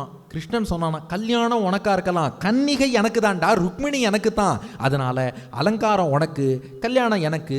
கல்யாணம் உனக்குன்னு சொன்னா கன்னிகை எனக்கு. அதனால இங்கே இதெல்லாம் தெரியாமல் சிசுபாலன் அப்படியே ஜம்முன்னு வந்து அப்படி குதிரை வண்டியில் வந்து இறங்குறான். சிசுபாலன் பெரிய தேர் குதிரை இழுத்து கொண்டு வர ஜம்முன்னு வந்து, ஆஹா மாப்பிள்ளை வந்திருக்காரேன்னு சொல்லி பீஷ்மகன்லாம் போய் வரவேற்றுன்னு இருக்கார். கல்யாணத்துக்கு யாரெல்லாம் வந்தான்னு பார்த்தா, இந்த ஆன்டி கிருஷ்ணா இயக்கம்னு ஒன்று. யாருக்கெல்லாம் தேவையில்லாமல் கிருஷ்ணனை வெறுக்கக்கூடியவர்கள், ஜராசந்தன், அப்புறம் சால்வன், பௌண்ட்ரகன், தந்தவக்திரன், துரியோதனன், இது யாரெல்லாம் கிருஷ்ணனை பிடிக்காதோ எல்லாம் பார்த்தா கல்யாணத்துக்கு சிறப்பு விருந்தினர்கள்னு சொல்லி ஒரு பெரிய கோஷ்டியே வந்துன்னு இருக்கு. இது இந்த பக்கம் நடக்கிறது. இப்போ இந்த பக்கம் கேமரா என்ன, கிருஷ்ணன் அங்கேருந்து துவாரகையிலேருந்து கிளம்பிட்டான், ஒரே இரவுக்குள் இங்கே வந்து சேர போகிறான். இங்கே பார்த்தா சிசுபாலன் மாப்பிள்ளை வரவேற்பு, கூட பார்த்தா எல்லாம் ஆன்டி கிருஷ்ணா குரூப்பு. இதுக்குள்ளே அப்படியே கேமராவை துவாரகை பக்கம் திருப்புங்க. அவரும் பாருங்க கரெக்டாக அப்பப்போ திருப்பிக்கிறார் பாருங்க. இப்போ கேமரா துவாரகை பக்கம். துவாரகையில் என்னாச்சு, பலராமன் சுற்றி இருந்தவாள்கிட்ட கேட்டார், என் தம்பி எங்கேயோ கிடுகிடுன்னு தேர் எடுத்துன்னு போனானே, எங்கே போனான்னு விசாரித்தார். அவள் சொன்னா, அந்த விதர்ப தேசத்துலேருந்து யாரோ ஒருத்தர் லெட்டர் எடுத்துன்னு வந்தார். வரவும் கிடுகிடுன்னு தேரில் ஏறி விதர்ப தேசம் நோக்கி உங்கள் தம்பி கிருஷ்ணன் போயிட்டான். பலராமன் சொன்னார், அச்சோ விதர்ப தேசமா, போனால் ரகளை ஆகிடுமே. ஏன்னா அங்கே சிசுபாலனுக்குன்னா கல்யாணம் நடக்கிறது, என் தம்பிக்கும் சிசுபாலனுக்கும் ஆகாது. இவன் அங்கே போனால் ரகளை வரும். யாதவ சேனையை திரட்டுங்கள், ரத கஜ துரக பதாதிகள்னு யானைப்படை குதிரைப்படை தேர்ப்படை காலாட்படையோடு போவோம்னு சுத்வை தத் பகவான் ராமஹா விபக்ஷீய நிருபோத்யமம் கிருஷ்ணம் சைக்கம் கதம் ஹர்த்தும் கன்யாம் கலகசங்கிதா பலேன மகதா சார்த்தம் பிராத்ருஸ்நேக பரிப்ளுதா துவரித குண்டினம் பிராகாத்து கஜாஸ்வ ரதபத்திபிகி. இப்போ பலராமன் கிடுகிடுன்னு கிளம்பினாராம். கிளம்பி ஒரு பெரிய யாதவ சேனையோடு அவர் கிருஷ்ணனுக்கு முன்னாடி விதர்ப தேசத்தை போய் அடைஞ்சுட்டாராம். நன்னா பாருங்கோ, கடிதத்தில் சொன்ன ஒரு பாயிண்ட்டை கிருஷ்ணன் மறந்துட்டான், அதை பலராமன் தான் பண்ணியிருக்கார். ருக்மிணி எழுதின 5வது ஸ்லோகத்தில் என்ன சொன்னா, குப்த சமேத்திய பிரித்தனாபதி பிஃப் பரீதகான் இருக்கா, நீ உன்னுடைய சேனையோடு வா, நீ என்னை அபகரித்து செல்லும் போது இங்கே சில பேர் சண்டை போட வாய்ப்பு இருக்கு, உன் சேனையோடு வான்னா. இவர் என்ன பண்ணார், இவர் சிங்கிளாக தூதுவரை மட்டும் அழிச்சுன்னு போயிட்டார். ஆனால் பலராமன் பாருங்க, இவர் அங்கே போனால் என்ன நடக்கும்னு தெரிஞ்சு அவர் அந்த சேனையோட, ருக்மிணி எதை சொன்னதை கிருஷ்ணன் மிஸ் பண்ணானோ அதை அவர் கொண்டு வந்தார் பாருங்க. அதனால தான் அவர் ஆதிசேஷன் என்று சொல்கிறோம். ஆதிசேஷனுடைய அம்சம் சேஷன் அப்படின்னா தன்னுடைய தலைவனுக்கு தொண்டு செய்வது மட்டும்தான் தன்னுடைய ஒன்லி பர்பஸ்ன்னு வாழக்கூடியவர். ராமாவதாரத்தில் அதை லக்ஷ்மணன் பண்ணார். கிருஷ்ணாவதாரத்தில் அண்ணனாக இருந்தாலும் தம்பிக்கு பலராமனாக ஆதிசேஷன் வந்து அதை பண்ணியிருக்கார். அச்சோ, தாயார் சேனையை கொண்டு வர சொன்னா பெருமாள் பதட்டத்தில் சேனை இல்லாமல் போயிட்டார். நான் திரட்டிண்டு வரேன்னு இவர் போறாராம். என் ஃப்ரெண்டு ஒருத்தன் சொன்னான், அண்ணன்னா இப்படி இருக்கணும், தம்பி காதலுக்கு எப்படியெல்லாம் உதவி பண்ணுறார் அண்ணன். இவர் சேனையோடு புறப்பட்டு போகிறார். கிருஷ்ணன் அங்கே விதர்ப தேசத்தை ரீச் பண்ணுறதுக்கு முன்னாடி பலராமனுடைய சேனை ஷார்ட் ரூட்டில் விதர்ப தேசத்தை சென்று அடைந்தும் விட்டது. இப்போ கேமராவை அந்த பக்கம் திருப்புறோம். கிருஷ்ணன் ஒரு பக்கம் இன்னும் ரீச் ஆகலை, பலராமனுடைய சேனை அங்கே ரீச் ஆகிடுது. அங்கே சிசுபாலனுக்கு மரியாதைகள் நடந்துட்டுருக்கு. இங்கே ருக்மிணி தான் கலங்கி போகிறாளாம். பீஷ்ம கன்யா வராரோகா காங்க்ஷந்தி ஆகமனம் ஹரேகே பிரத்யாபத்திம் அபஷ்யந்தி த்விஜஸ்ய அச்சிந்தயத்ததா. இப்போ ருக்மிணி கலங்கி போகிறாளாம். அச்சோ, இந்த சிசுபாலனுக்கு மாப்பிள்ளை கோலமா, எனக்கும் சிசுபாலனுக்கும் கல்யாணம்னு பதாகைகள்லாம் வைக்கிறாளே, என் மனசு பொறுக்கலையே. ருக்மிணி வாடுகிறாள். இன்னொரு பதட்டம். இப்போ தூது அனுப்பினாலோ இல்லையோ, இவர் போய் கிருஷ்ணனுக்கு செய்தி சொன்னாரா இல்லையான்னு தெரியாது. இப்போ இன்றைக்கினா நம்ம என்ன பண்ணுவோம், ஒரு வாட்ஸ்அப் உடனே மொபைல் ஃபோன் எடுப்போம், ரீச்டு சேஃப்லி ஒரு மெசேஜ் கொடுத்துருவோம். இப்போ இவர் போனாரா, கிருஷ்ணன்ட்ட செய்தி சொன்னாரா, கிருஷ்ணன் தன்னை காதலிக்கிறானான்னு கூட ருக்மிணிக்கு தெரியாது. ருக்மிணி கிருஷ்ணனை பார்க்காமலே காதலிச்சுருக்கா. அவர் திருவுள்ளம் என்னன்னு தெரியாது, அவர் வருவதற்கு சம்மதித்தாரான்னு தெரியாது, எப்போ வரப்போறாருன்னு தெரியாது. அந்த இரவு முழுவதும் உறங்காமல் ருக்மிணிக்கு அது அப்படிப்பட்ட ஒரு இரவாம். ஏன்னா அடுத்த நாள் காலை, இப்போ நமக்கு தெரிஞ்சு போச்சு டே 2 கிருஷ்ணன் வருவான்னு. ஆனால் டே 2 கிருஷ்ணன் வரப்போறான்னு ருக்மிணிக்கு தெரியுமா? தெரியாதோ இல்லையோ. அதனால அந்த இரவு ருக்மிணி அப்படி வாடின்னு இருக்காளாம். இந்த அந்தனரையும் கிருஷ்ணன் என்ன சொல்லிட்டான், என்னோடு வாங்கோன்ட்டான். கருடனை விட்டா அவர் பறந்தாவது வந்திருப்பார், இவன் அழிச்சுன்னு வரான். அதனால அங்கே ருக்மிணி நடக்கும் காட்சிகளெல்லாம் பார்க்குறா. அச்சுச்சோ, இந்த சிசுபாலனுக்கு இத்தனையும் பண்ணுறாளே, இவனுக்கும் எனக்கும் திருமணம் நடப்பதா? அந்த இரவு முழுவதும் உறங்காமல் கண்ணனை நினைத்து ஏங்கினாளா ருக்மிணி. அன்று பூ உறங்குது, பொழுதும் உறங்குது, நீ உறங்கவில்லை நிலவே. கான் உறங்குது, காற்றும் உறங்குது, நான் உறங்கவில்லை. மான் உறங்குது, மயிலும் உறங்குது, மனம் உறங்கவில்லை. என் வழி உறங்குது, மொழியும் உறங்குது, விழி உறங்கவில்லை. தென்றலிலே எனது உடல் தேய்ந்தது பாதி, அது தின்றதெல்லாம் போக இங்கே இருப்பது மீதி. திங்கள் நீயும் பெண் குலமும் ஒரு வகை சாதி, தெரிந்திருந்தும் சொல்ல வந்தாய் என்னடி நீதி. இரவு முழுவதும் தூக்கமில்லாமல் கண்ணன் வருவானா, கண்ணன் வருவானா, கண்ணன் வருவானா என்று ருக்மிணி காத்திருக்கிறாள். டே 2 இப்போது பொழுது விடுகிறது. அப்படியே அந்த இரவு பொழுது கடந்து டே 2 2ஆம் நாள் பொழுது விடுகிறது. இப்போ கரெக்டாக கண்ணபிரானுடைய தேர் தாருகன் ஓட்டிக்கொண்டு நேராக விதர்ப தேசத்துக்குள்ளே வந்துட்டான். இப்போ கிருஷ்ணன் என்ன பண்ணானா, கிடுகிடுன்னு இந்த அந்தணரை அனுப்பி ருக்மிணியின் வருகைக்காக ஏங்கிக் கொண்டு காத்திருப்பாள். இங்கே பாருங்க, அவருக்கு அந்த சைக்காலஜி தெரியும். நீங்கள் முதல்ல ருக்மிணிகிட்ட போய் செய்தி சொல்லுங்கோன்னு அவரை அனுப்புகிறான். அது மட்டும் இல்லை, கிருஷ்ணன் என்ன பண்ணான்னா தான் வந்துட்டோங்கிறது ருக்மிணிக்கு தெரியணுங்கிறதுக்காக கழுத்தில் திருத்துழை துளசி மாலை அணிஞ்சுட்டு இருப்பான் இல்லையா கிருஷ்ணன், அந்த துளசி மாலையை அப்படி ஒரு தரம் உதறினானா. அந்த திருத்துழாய் மாலையில் இருந்து துளசி வாசனை புறப்பட்டு சென்றது. அது ருக்மிணியின் மூக்கு துவாரங்களை சென்று அடைந்தது. பகவான் வந்து விட்டான் என்று ருக்மிணி ஆனந்தப்பட்டாள். அப்போ இந்த தூது போனாரே தூதுவர், அவரும் ருக்மிணி முன்னே வந்து நின்றார். அத கிருஷ்ண வினிர்திஷ்டா ச ஏவ த்விஜசத்தமஹா அந்த புரச்சரீம் தேவீம் ராஜபுத்திரீம் ததர்ஷக. நேராக அந்த அந்தனர் ருக்மிணிகிட்ட வந்தாராம். வந்து இப்போது செய்தி சொல்கிறார். தஸ்யை ஆவேதயத் பிராப்தம் சசம்ச யதுநந்தனம் உக்தஞ்ச சத்தியவச்சனம் ஆத்மோபநயனம் பிரதி. கண்ணன் வந்தான், கண்ணன் வந்தான், உங்களை மணந்து கொள்வதற்காக வந்து விட்டான் என்று அந்த வெற்றி செய்தியை, கண்ணன் வந்து விட்டான்கிற சந்தோஷ செய்தியை அந்த தூதுவர் ருக்மிணிகிட்ட சொல்லவும், ருக்மிணி பார்த்தாலாம், எனக்கு எவ்வளவு பெரிய உதவி செய்திருக்கிறீர்கள், உங்களுக்கு நான் என்ன கைமாறு செய்ய போகிறேன். இப்போ ருக்மிணி சொல்கிறாளாம், தமாகதம் சமாஜ்ஞாய வைதர்பி ஹிருஷ்டமானசா ஸ்ன பஷ்யந்தி பிராமணாய பிரியம் அந்யத்து நனாமசா. நான் தலையல்லால் கைமாறிலேன்னு அவர் திருவடியில் தலை வைத்து ருக்மிணி விழுந்து நமஸ்காரமே பண்ணிட்டா. ஆண்டாள், என் தத்துவனை வர கூகிற்றியாகில் தலையல்லால் கைமாறிலனே. அதே போல ந பஷ்யந்தி பிராமணாய பிரியம் அந்யத்து நனாமசா, நான் உங்களுக்கு வேற என்ன கொடுப்பேன், தலையல்லால் கைமாறிலேன். தலையல்லால் கைமாறிலேன்னா என்ன அர்த்தம்னா, என் தலையையே உங்கள் பாதத்தில் சமர்ப்பிப்பதை தவிர நான் வேற எந்த கைமாறு செய்தாலும் ஈடாகாது என்பதை தெரிவித்து காலில் விழுந்தா. இந்த பாயிண்ட்டை மட்டும் அண்டர்லைன் பண்ணி வச்சுக்கோங்க. 8:10க்கு கரெக்டாக அந்த பூர்த்தி பண்ணுற லாஸ்ட் 5 மினிட்ஸ் இதை பற்றி ஒரு பெரிய தத்துவம் சொல்கிறேன், நோட் பண்ணி வச்சுக்கோங்க. ருக்மிணி இவர் காலில் விழுந்து தலையல்லால் கைமாறலேன்னு சொல்லியிருக்கா, அண்டர்லைன் பண்ணிக்கோங்க, விளக்கம் பின்னாடி சொல்கிறேன்.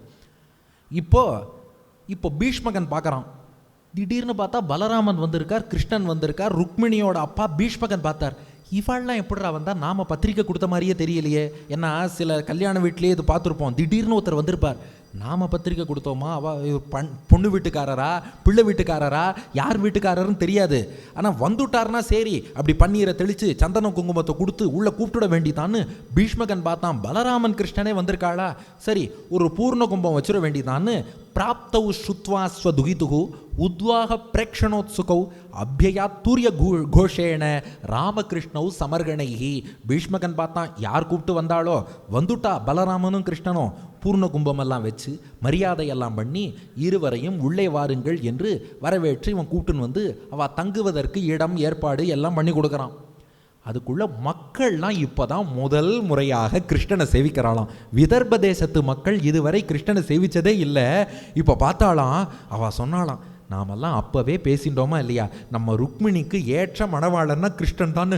அச்சோ, இந்த கிருஷ்ணன் எவ்வளவு அழகா இருக்கான். அஸ்யைவ பாரியா பவித்தும் ருக்மிண்யர்கதி நாபரா அசௌ அப்பி அனவத்யாத்மா பைஷ்மியாக சமுச்சிதபதிஹி. ஐயோ, இவனுக்குத்தான் ருக்மிணி மனைவியாக வர வேண்டும், அதுபோல இவன்தான் ருக்மிணிக்கு கணவனாக வர வேண்டும். 2 பேரும் மேட் ஃபார் ஈச் அதர். நம்ம ராஜா பீஷ்மகனுக்கு இது புரியாமல் அந்த சிசுபாலனுக்கு போய் கல்யாணம் பண்ணி வைக்கணும்னு நினைக்கிறாரே, இது நியாயமா? அந்த மக்கள்லாம் சொல்கிறாளாம், நாங்கள் வாழ்க்கையில் ஏதாவது சிறு புண்ணியம் பண்ணியிருந்தா அந்த புண்ணியத்தெல்லாம் கொடுத்துட்றோம், எப்படியாவது பகவானே தலையிட்டு இந்த சிசுபாலன் கல்யாணத்தை நிறுத்தி ருக்மிணிக்கும் கிருஷ்ணனுக்கும் கல்யாணத்தை நடத்தி வச்சா நல்லா இருக்குமே. கிஞ்சித் சுச்சரித்தம் என்னகா தேன துஷ்டஸ்திரிலோக கிருத்து அனுகிருண்ணாத்து கிருண்ணாத்து வைதர்பியாக பாணி அச்சுதகா. அது பகவான் அனுகிரகம் பண்ணி எங்கள் புண்ணியத்தெல்லாம் கொடுத்துட்றோம், எப்படியாவது இந்த மட்டமான கல்யாணத்தை தடுத்து நிறுத்தி அந்த திவ்ய தம்பதியா ருக்மிணியும் கிருஷ்ணனும் சேர்ந்து இருப்பதை சீக்கிரம் சேவிக்கணும்னு நாங்கள் ஆசைப்படுறோம், பகவான் நடத்தி கொடுக்கட்டும் இவ பிரார்த்திக்கிறா. அங்கே அதுக்குள்ள ருக்மிணியின் தோழிகள்லாம் ருக்மிணிகிட்ட போய், குலதேவ யாத்திரை போகணுமா, நேரமாச்சுன்னா கிடுகிடுன்னு கிளம்பினாளா ருக்மிணி. ஏன், கிருஷ்ணன் வந்தாச்சு, குலதேவ யாத்திரை போகும்போது தான் தன்னை கடத்தி செல்ல வேண்டும்னு இவ கடிதத்தில் 5 மற்றும் 6வது ஸ்லோகத்திலே சொல்லி இருக்கிறாள். ஆகையினால சந்தோஷமாக இப்போது ருக்மிணி புறப்படுகிறாள். சுகபிரம்மம் வர்ணிக்கிறார், பத்பியாம் வினிர்யயௌ திரட்டும் பவான்யாக பதபல்லவம் சச்சானுத்யாயதி சம்யக் முகுந்த சரணாம்புஜம் யதவாக்கு மாத்ருபிஸ் சார்த்தம் சகீபிகி பரிவாரிதா. அன்னையும் தோழிகளும் புடைசூழ மௌன விரதத்தை அனுஷ்டித்தவளாக தன்னுடைய அந்த குலாச்சாரப்படி அந்த குலதெய்வத்தின் கோவில், அங்கே துர்கையினுடைய கோவில், அந்த கோவிலை நோக்கி ருக்மிணி நடந்து போகிறா. நடந்து போனால் இங்கே ருக்மி ஒரு ட்விஸ்ட் வச்சுட்டான். கிருஷ்ணனுடைய ட்விஸ்ட் தானே எல்லாரும் எதிர்பார்த்தோம். இப்போ என்ன பண்ணியிருக்கணும், கிருஷ்ணன் வந்து கடத்தின் போகணும்னு. ஆனால் அந்த ருக்மி இருக்கானே, ஏன்னா கிளைமாக்ஸ் வரப்போகிறது இல்லையா, ருக்மி ஒரு ட்விஸ்ட் வச்சுட்டான். என்ன ட்விஸ்ட்னா, குப்தா ராஜபட்டை சூரைகி சன்னத்தைகி உத்தியதாயுதைகி, ஆயுதம் கொடுத்து காவலாளிகளை சுற்றி போங்கோன்ட்டானோ.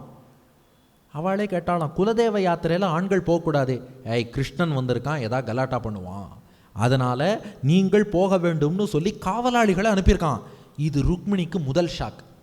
ரெண்டாவது ஷாக்கு, அதை மீறி கிருஷ்ணன் வந்து தன்னை மணந்து கொள்வான்னு சுற்றி முற்றி பார்த்துட்டு இருக்கா. எங்கே பார்த்தாலும் கிருஷ்ணனை காணோம். கோவில் வாசலுக்கே வந்துட்டா, கோவிலுக்கு உள்ளேயே போயிட்டா, எங்கே போனாலும் கிருஷ்ணனை காணோம். அச்சோ, என்னடா இது, பகவான் வரவில்லையே. அந்த வருத்தத்தோடு நேராக கோவிலுக்குள்ளே போனாலாம். இவளுக்கு இப்போ கலக்கம், எத்தத்தின்னா பித்தம் தெளியும். நேராக அந்த கோவிலுக்குள்ளே போய் அம்பிகேட்ட வேண்டாளாம். நமஸ்யேத்வா அம்பிகே பீக்ஷ்ணம் ஸ்வசந்தான யுதாம் சிவாம் பூயாத் பதிர்மே பகவான் கிருஷ்ணஸ்தத் அனுமோததாம். கிருஷ்ணன் எனக்கு கணவனாக வர வேண்டும்னு ஆசைப்பட்டு வந்திருக்கிறேன். ஆனால் கடைசியில் அவன் எங்கே போனான் என்று தெரியவில்லை. இந்த குலதேவ யாத்திரை வரும்போது தான் அழைத்து செல்வதாக எங்களுக்கு பேச்சு. ஆனால் வரலையே, என்னன்னு தெரியலையே. ஏதாவது பண்ணி கண்ணன் எனக்கு கணவனாக வர வேண்டும் அப்படின்னு கோவிலில் வேண்டுன்ட்டு இப்போ ருக்மிணி வெளியில் வராளாம். முனிவ்ரதமத தியக்த்வா நிஷக்ராம அம்பிகா கிரகாத்து பிரகிருஹ்ய பாணினா பிருத்யாம் ரத்னமுத்ரோபசோபிதம். இப்போ என்ன பண்ணுறா, கோவிலிலிருந்து வெளியே வருகிறாள்.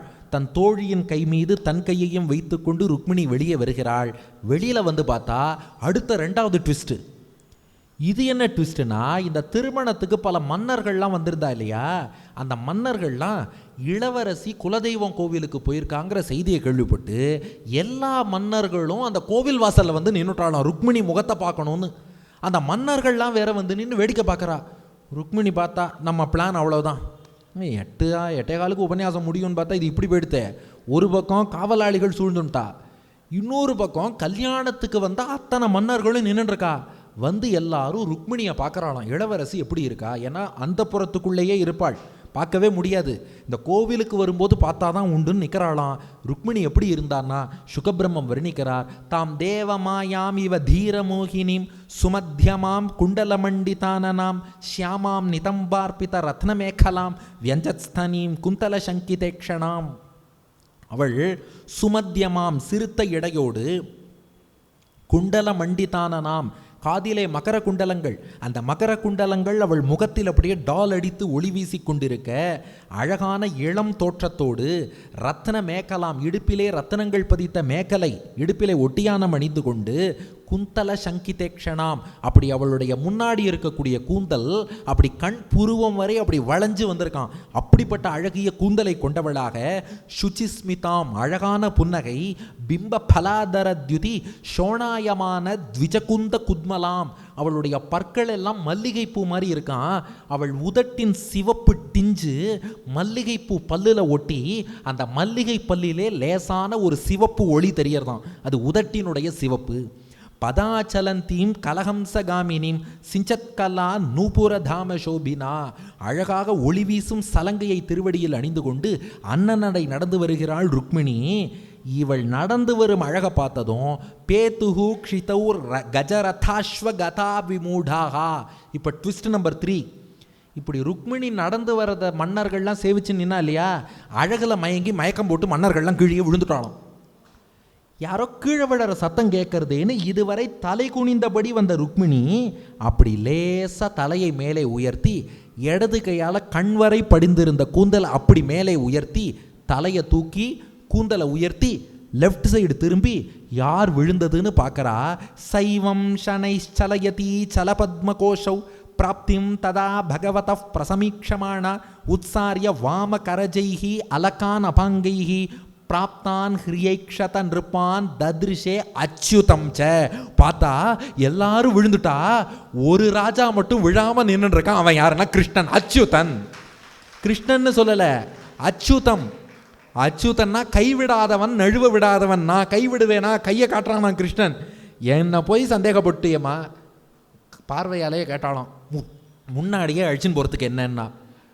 கோவிலுக்கு போகிறவாளை தடுக்கக்கூடாது, அதனால அப்போ அழிச்சுன்னு போல. கோவிலுக்கு போயிட்டு வெளியில் வரும்போது அழிச்சுன்னு வரத்தான் வந்தேன்னா ஓடி வந்தாள் ருக்மிணி.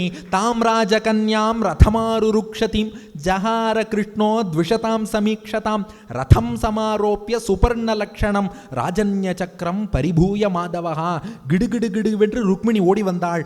கிருஷ்ணன் ருக்மிணி கையை பிடிச்சான், பிடிச்சி தேரில் ஏறி உட்கார வச்சான். கருடன் எந்த வேகத்தில் பயணிப்பாரோ அதே வேகத்தில். இன்னைக்கு டே 2 நண்பகல், டே 3 தான் கல்யாணம், டே 2 நண்பகல். கிடுகிடுன்னு தேரில் ஏறி அமர்த்தினான் ருக்மிணியை.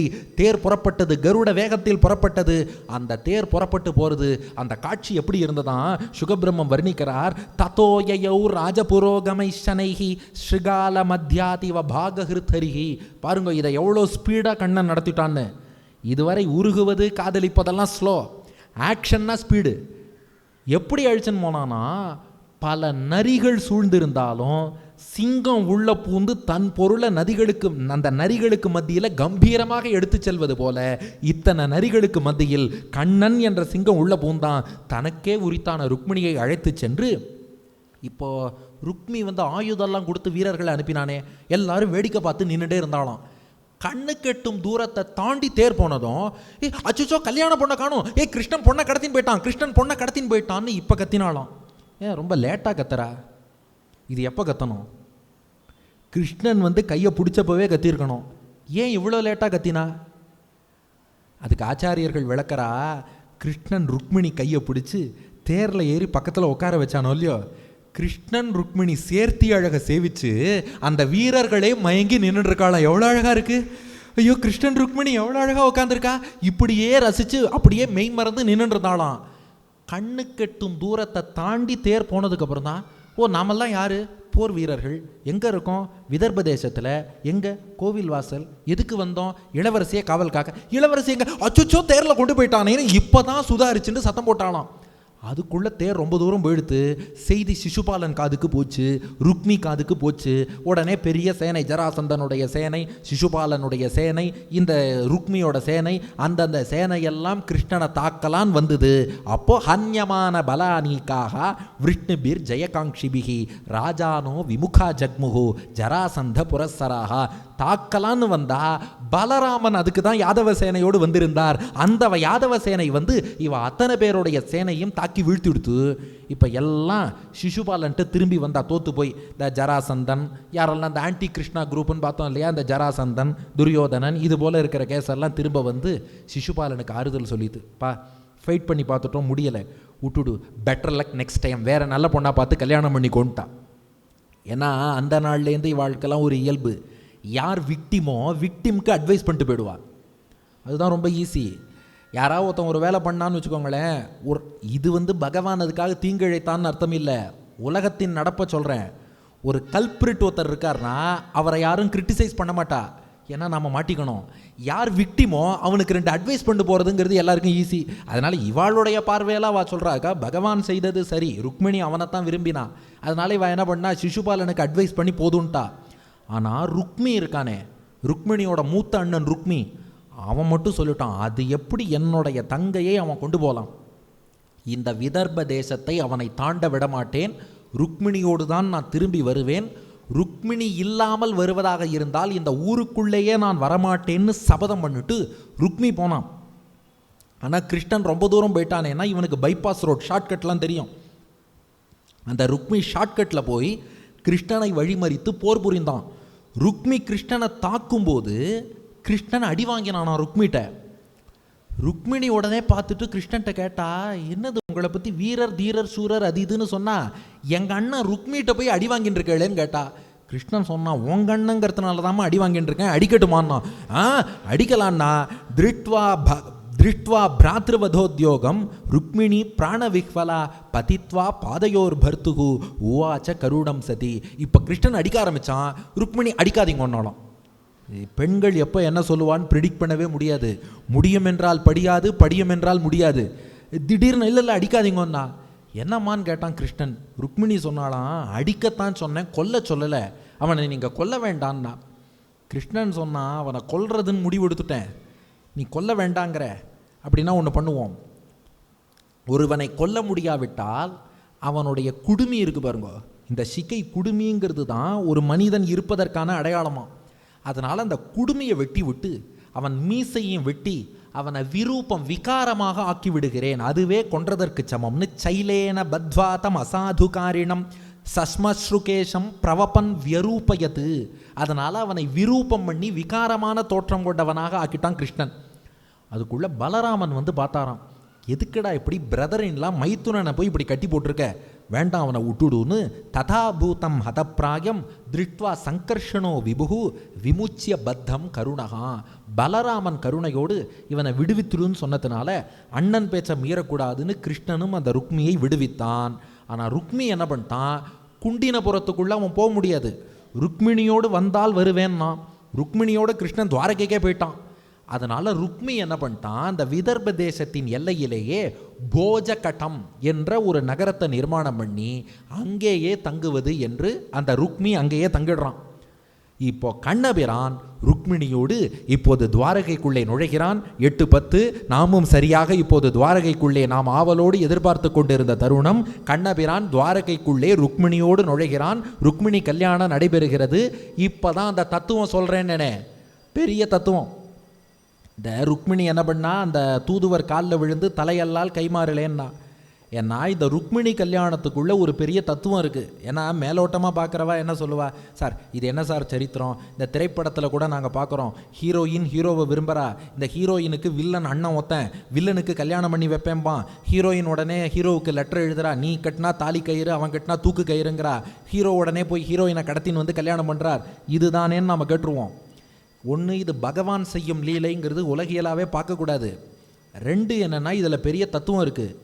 இங்கே கிருஷ்ணன் கண்ணபிரான் பரமாத்மா, ருக்மிணி மகாலட்சுமி கருணையோடு ஒரு ஜீவாத்மாவின் ரோலை எடுத்துக்கிறாங்க. நாம அவளும் ஒன்றும் இல்லை, ஆனால் ஜீவாத்மாவின் ரோலை இங்கே ருக்மிணி எடுத்துக்கிறா. ருக்மிணிக்கு கூட பிறந்தவா எத்தனை பேர்? ஜீவாத்மாவுக்கு கூட பிறந்தவா 5 பேர். யாரு? மெய், வாய், கண், மூக்கு, செவி, 5 புலன்கள் இருக்கு இல்லையா, இதுதான் ஜீவாத்மாவுக்கு கூடவே பிறந்த 5 பேர். அண்ணா தம்பி கூட முன்னாடி பிறந்திருப்பான். நம்ம கூடவே பிறந்தது எதுனா 5 புலன்கள். இந்த ருக்மிணிங்கிற ஜீவாத்மா கண்ணன்கிற பரமாத்மாவை அடையணும்னு ஆசைப்படுறது. ஆனால் கூட பிறந்த 5 புலன்களும் என்ன பண்ணுறது, சிசுபாலன்கிற மெட்டீரியல் லைஃப், உலகியல் வாழ்க்கை என்னும் சிசுபாலன், இந்த உலகியல் வாழ்க்கையிலே ஜீவாத்மாவை பிடிச்சி தள்ளுறது. அப்போ ருக்மிணியோட சிச்சுவேஷன் தான் நமக்கும். அப்போ ருக்மிணியாகிய நாம் கண்ணனாகிய பரமாத்மாவுக்கு ஆசைப்படுறோம். ஆனால் கூட பிறந்த ருக்மி, ருக்ம ரத்தன், ருக்ம பாகு, ருக்ம கேசன், ருக்ம மாலின்னு இந்த 5 புலன்களும் கூட இருந்துட்டு உலகியல் வாழ்க்கையில் தள்ளுறது. இப்போ இதுலேருந்து தப்பிச்சு எப்படியாவது பரமாத்மா கிருஷ்ணன்ட்ட போகணும். அதுக்கு என்ன வழி?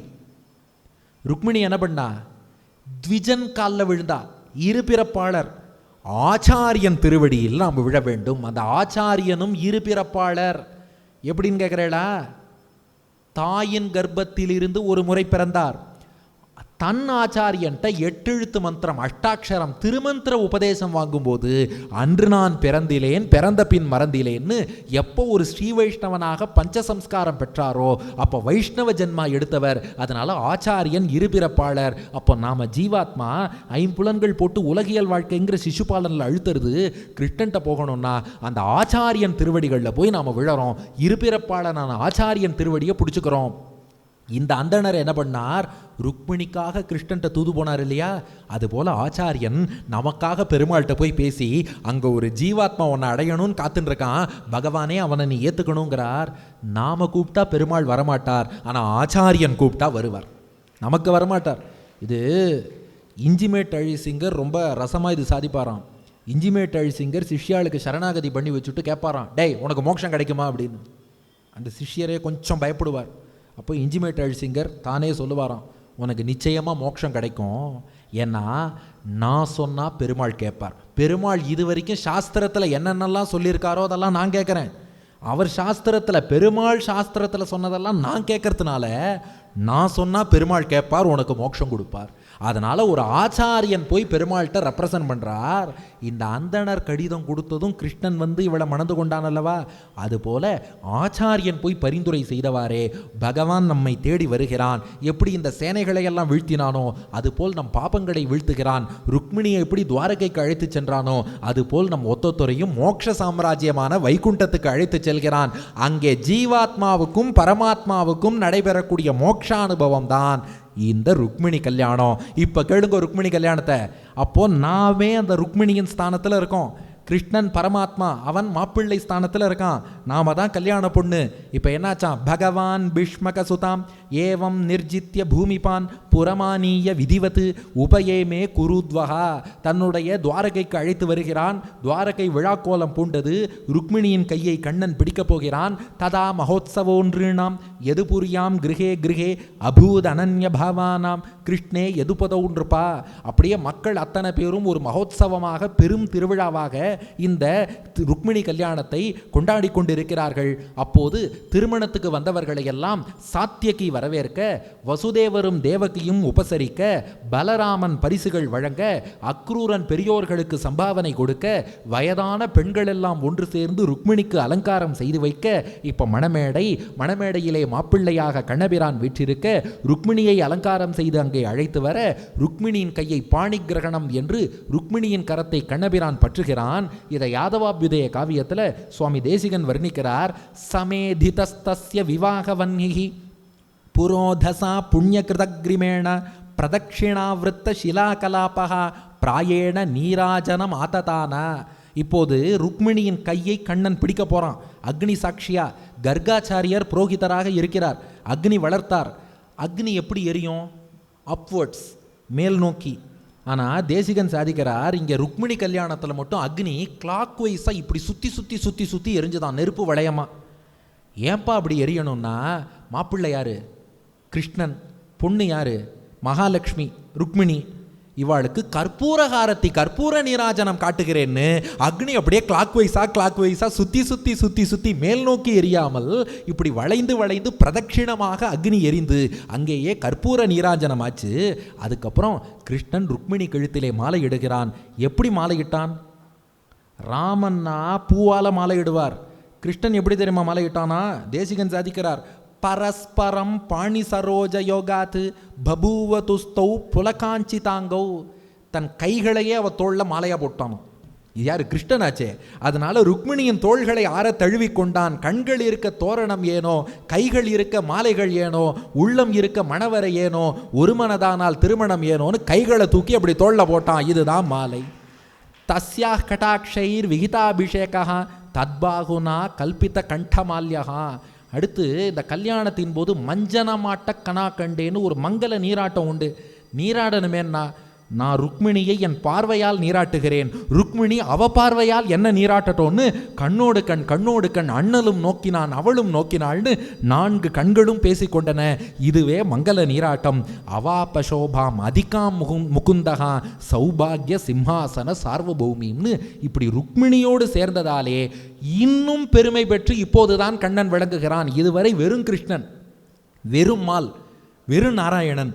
ருக்மிணியோடு கூடியதாலே இப்போது ஸ்ரீமன் நாராயணனா திருமாலாக சௌபாகிய சிம்மாசனத்திலே இப்போது பெருமை பெற்று ருக்மிணியோடு கூடிய கண்ணனாக திவ்ய தம்பதியாக விளங்கி என்றென்றும் நமக்கெல்லாம் அனுகிரகம் பண்ணி கொண்டு இதே போன்ற அனுபவம் ஆச்சாரியன் அனுகிரகம் உள்ள ஒத்தொத்தருக்கும் கொடுக்க போறேன்னு காட்டிக்கொண்டு ருக்மிணியோடு ஏக சிம்மாசனத்திலே விளங்கி ருக்மிணி கல்யாணத்தை அனுகிரகித்தான் என்பது வரலாறு.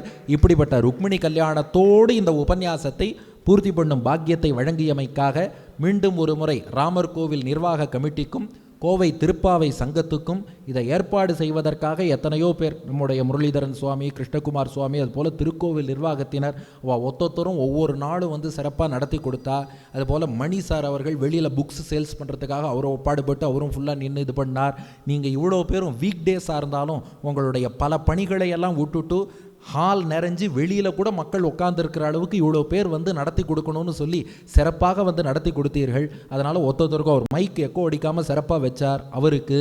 அதுபோல் இவர் கேமரா ரெக்கார்ட் பண்ணுறவாளுக்கு இது போல் ஒருத்தரும். ஏன்னா உபன்யாசம்னா சேர் போடுறதுலேருந்து வீடியோ எடுக்கிறதுலேருந்து பிரசாதம் கொடுக்கறதுலேருந்து ஒன்னொன்றுக்கும் ஒருத்தருக்கும் பணி இருக்கு இல்லையா. வெளியில் போனால் பிரசாதம் கொடுக்குறா. நம்ம பொதுவாக உபன்யாசகர் என்ன பேசினார்னு யோசிக்கிறோம், அதெல்லாம் ரெண்டாம் பட்சம்.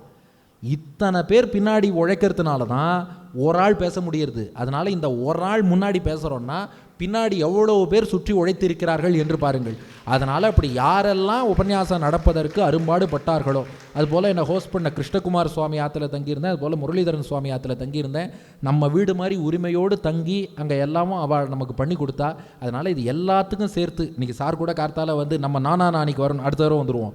அதனால் உங்கள் அத்தனை பேருக்கும் கோயமுத்தூர் கொங்கு மண்ணுக்கே உரித்தான உங்கள் விருந்தோம்பலுக்கும் நன்றியை தெரிவித்துக் கொண்டு இந்த உபன்யாசத்தை நிறைவு செய்கிறேன். நமஸ்தஸ்மை பகவதே வாசுதேவாய சாட்சினே யயிதம் கிருபயா கஸ்மை வியாச்சச்சக்ஷே முமுக்ஷவே யோகீந்திராய நமஸ்தஸ்மை சுகாய பிரம்மரூபிணே சம்சார சர்ப்பதட்டம் யோ விஷ்ணுராதம் அமுமுச்சத்து. நன்றி, வணக்கம்.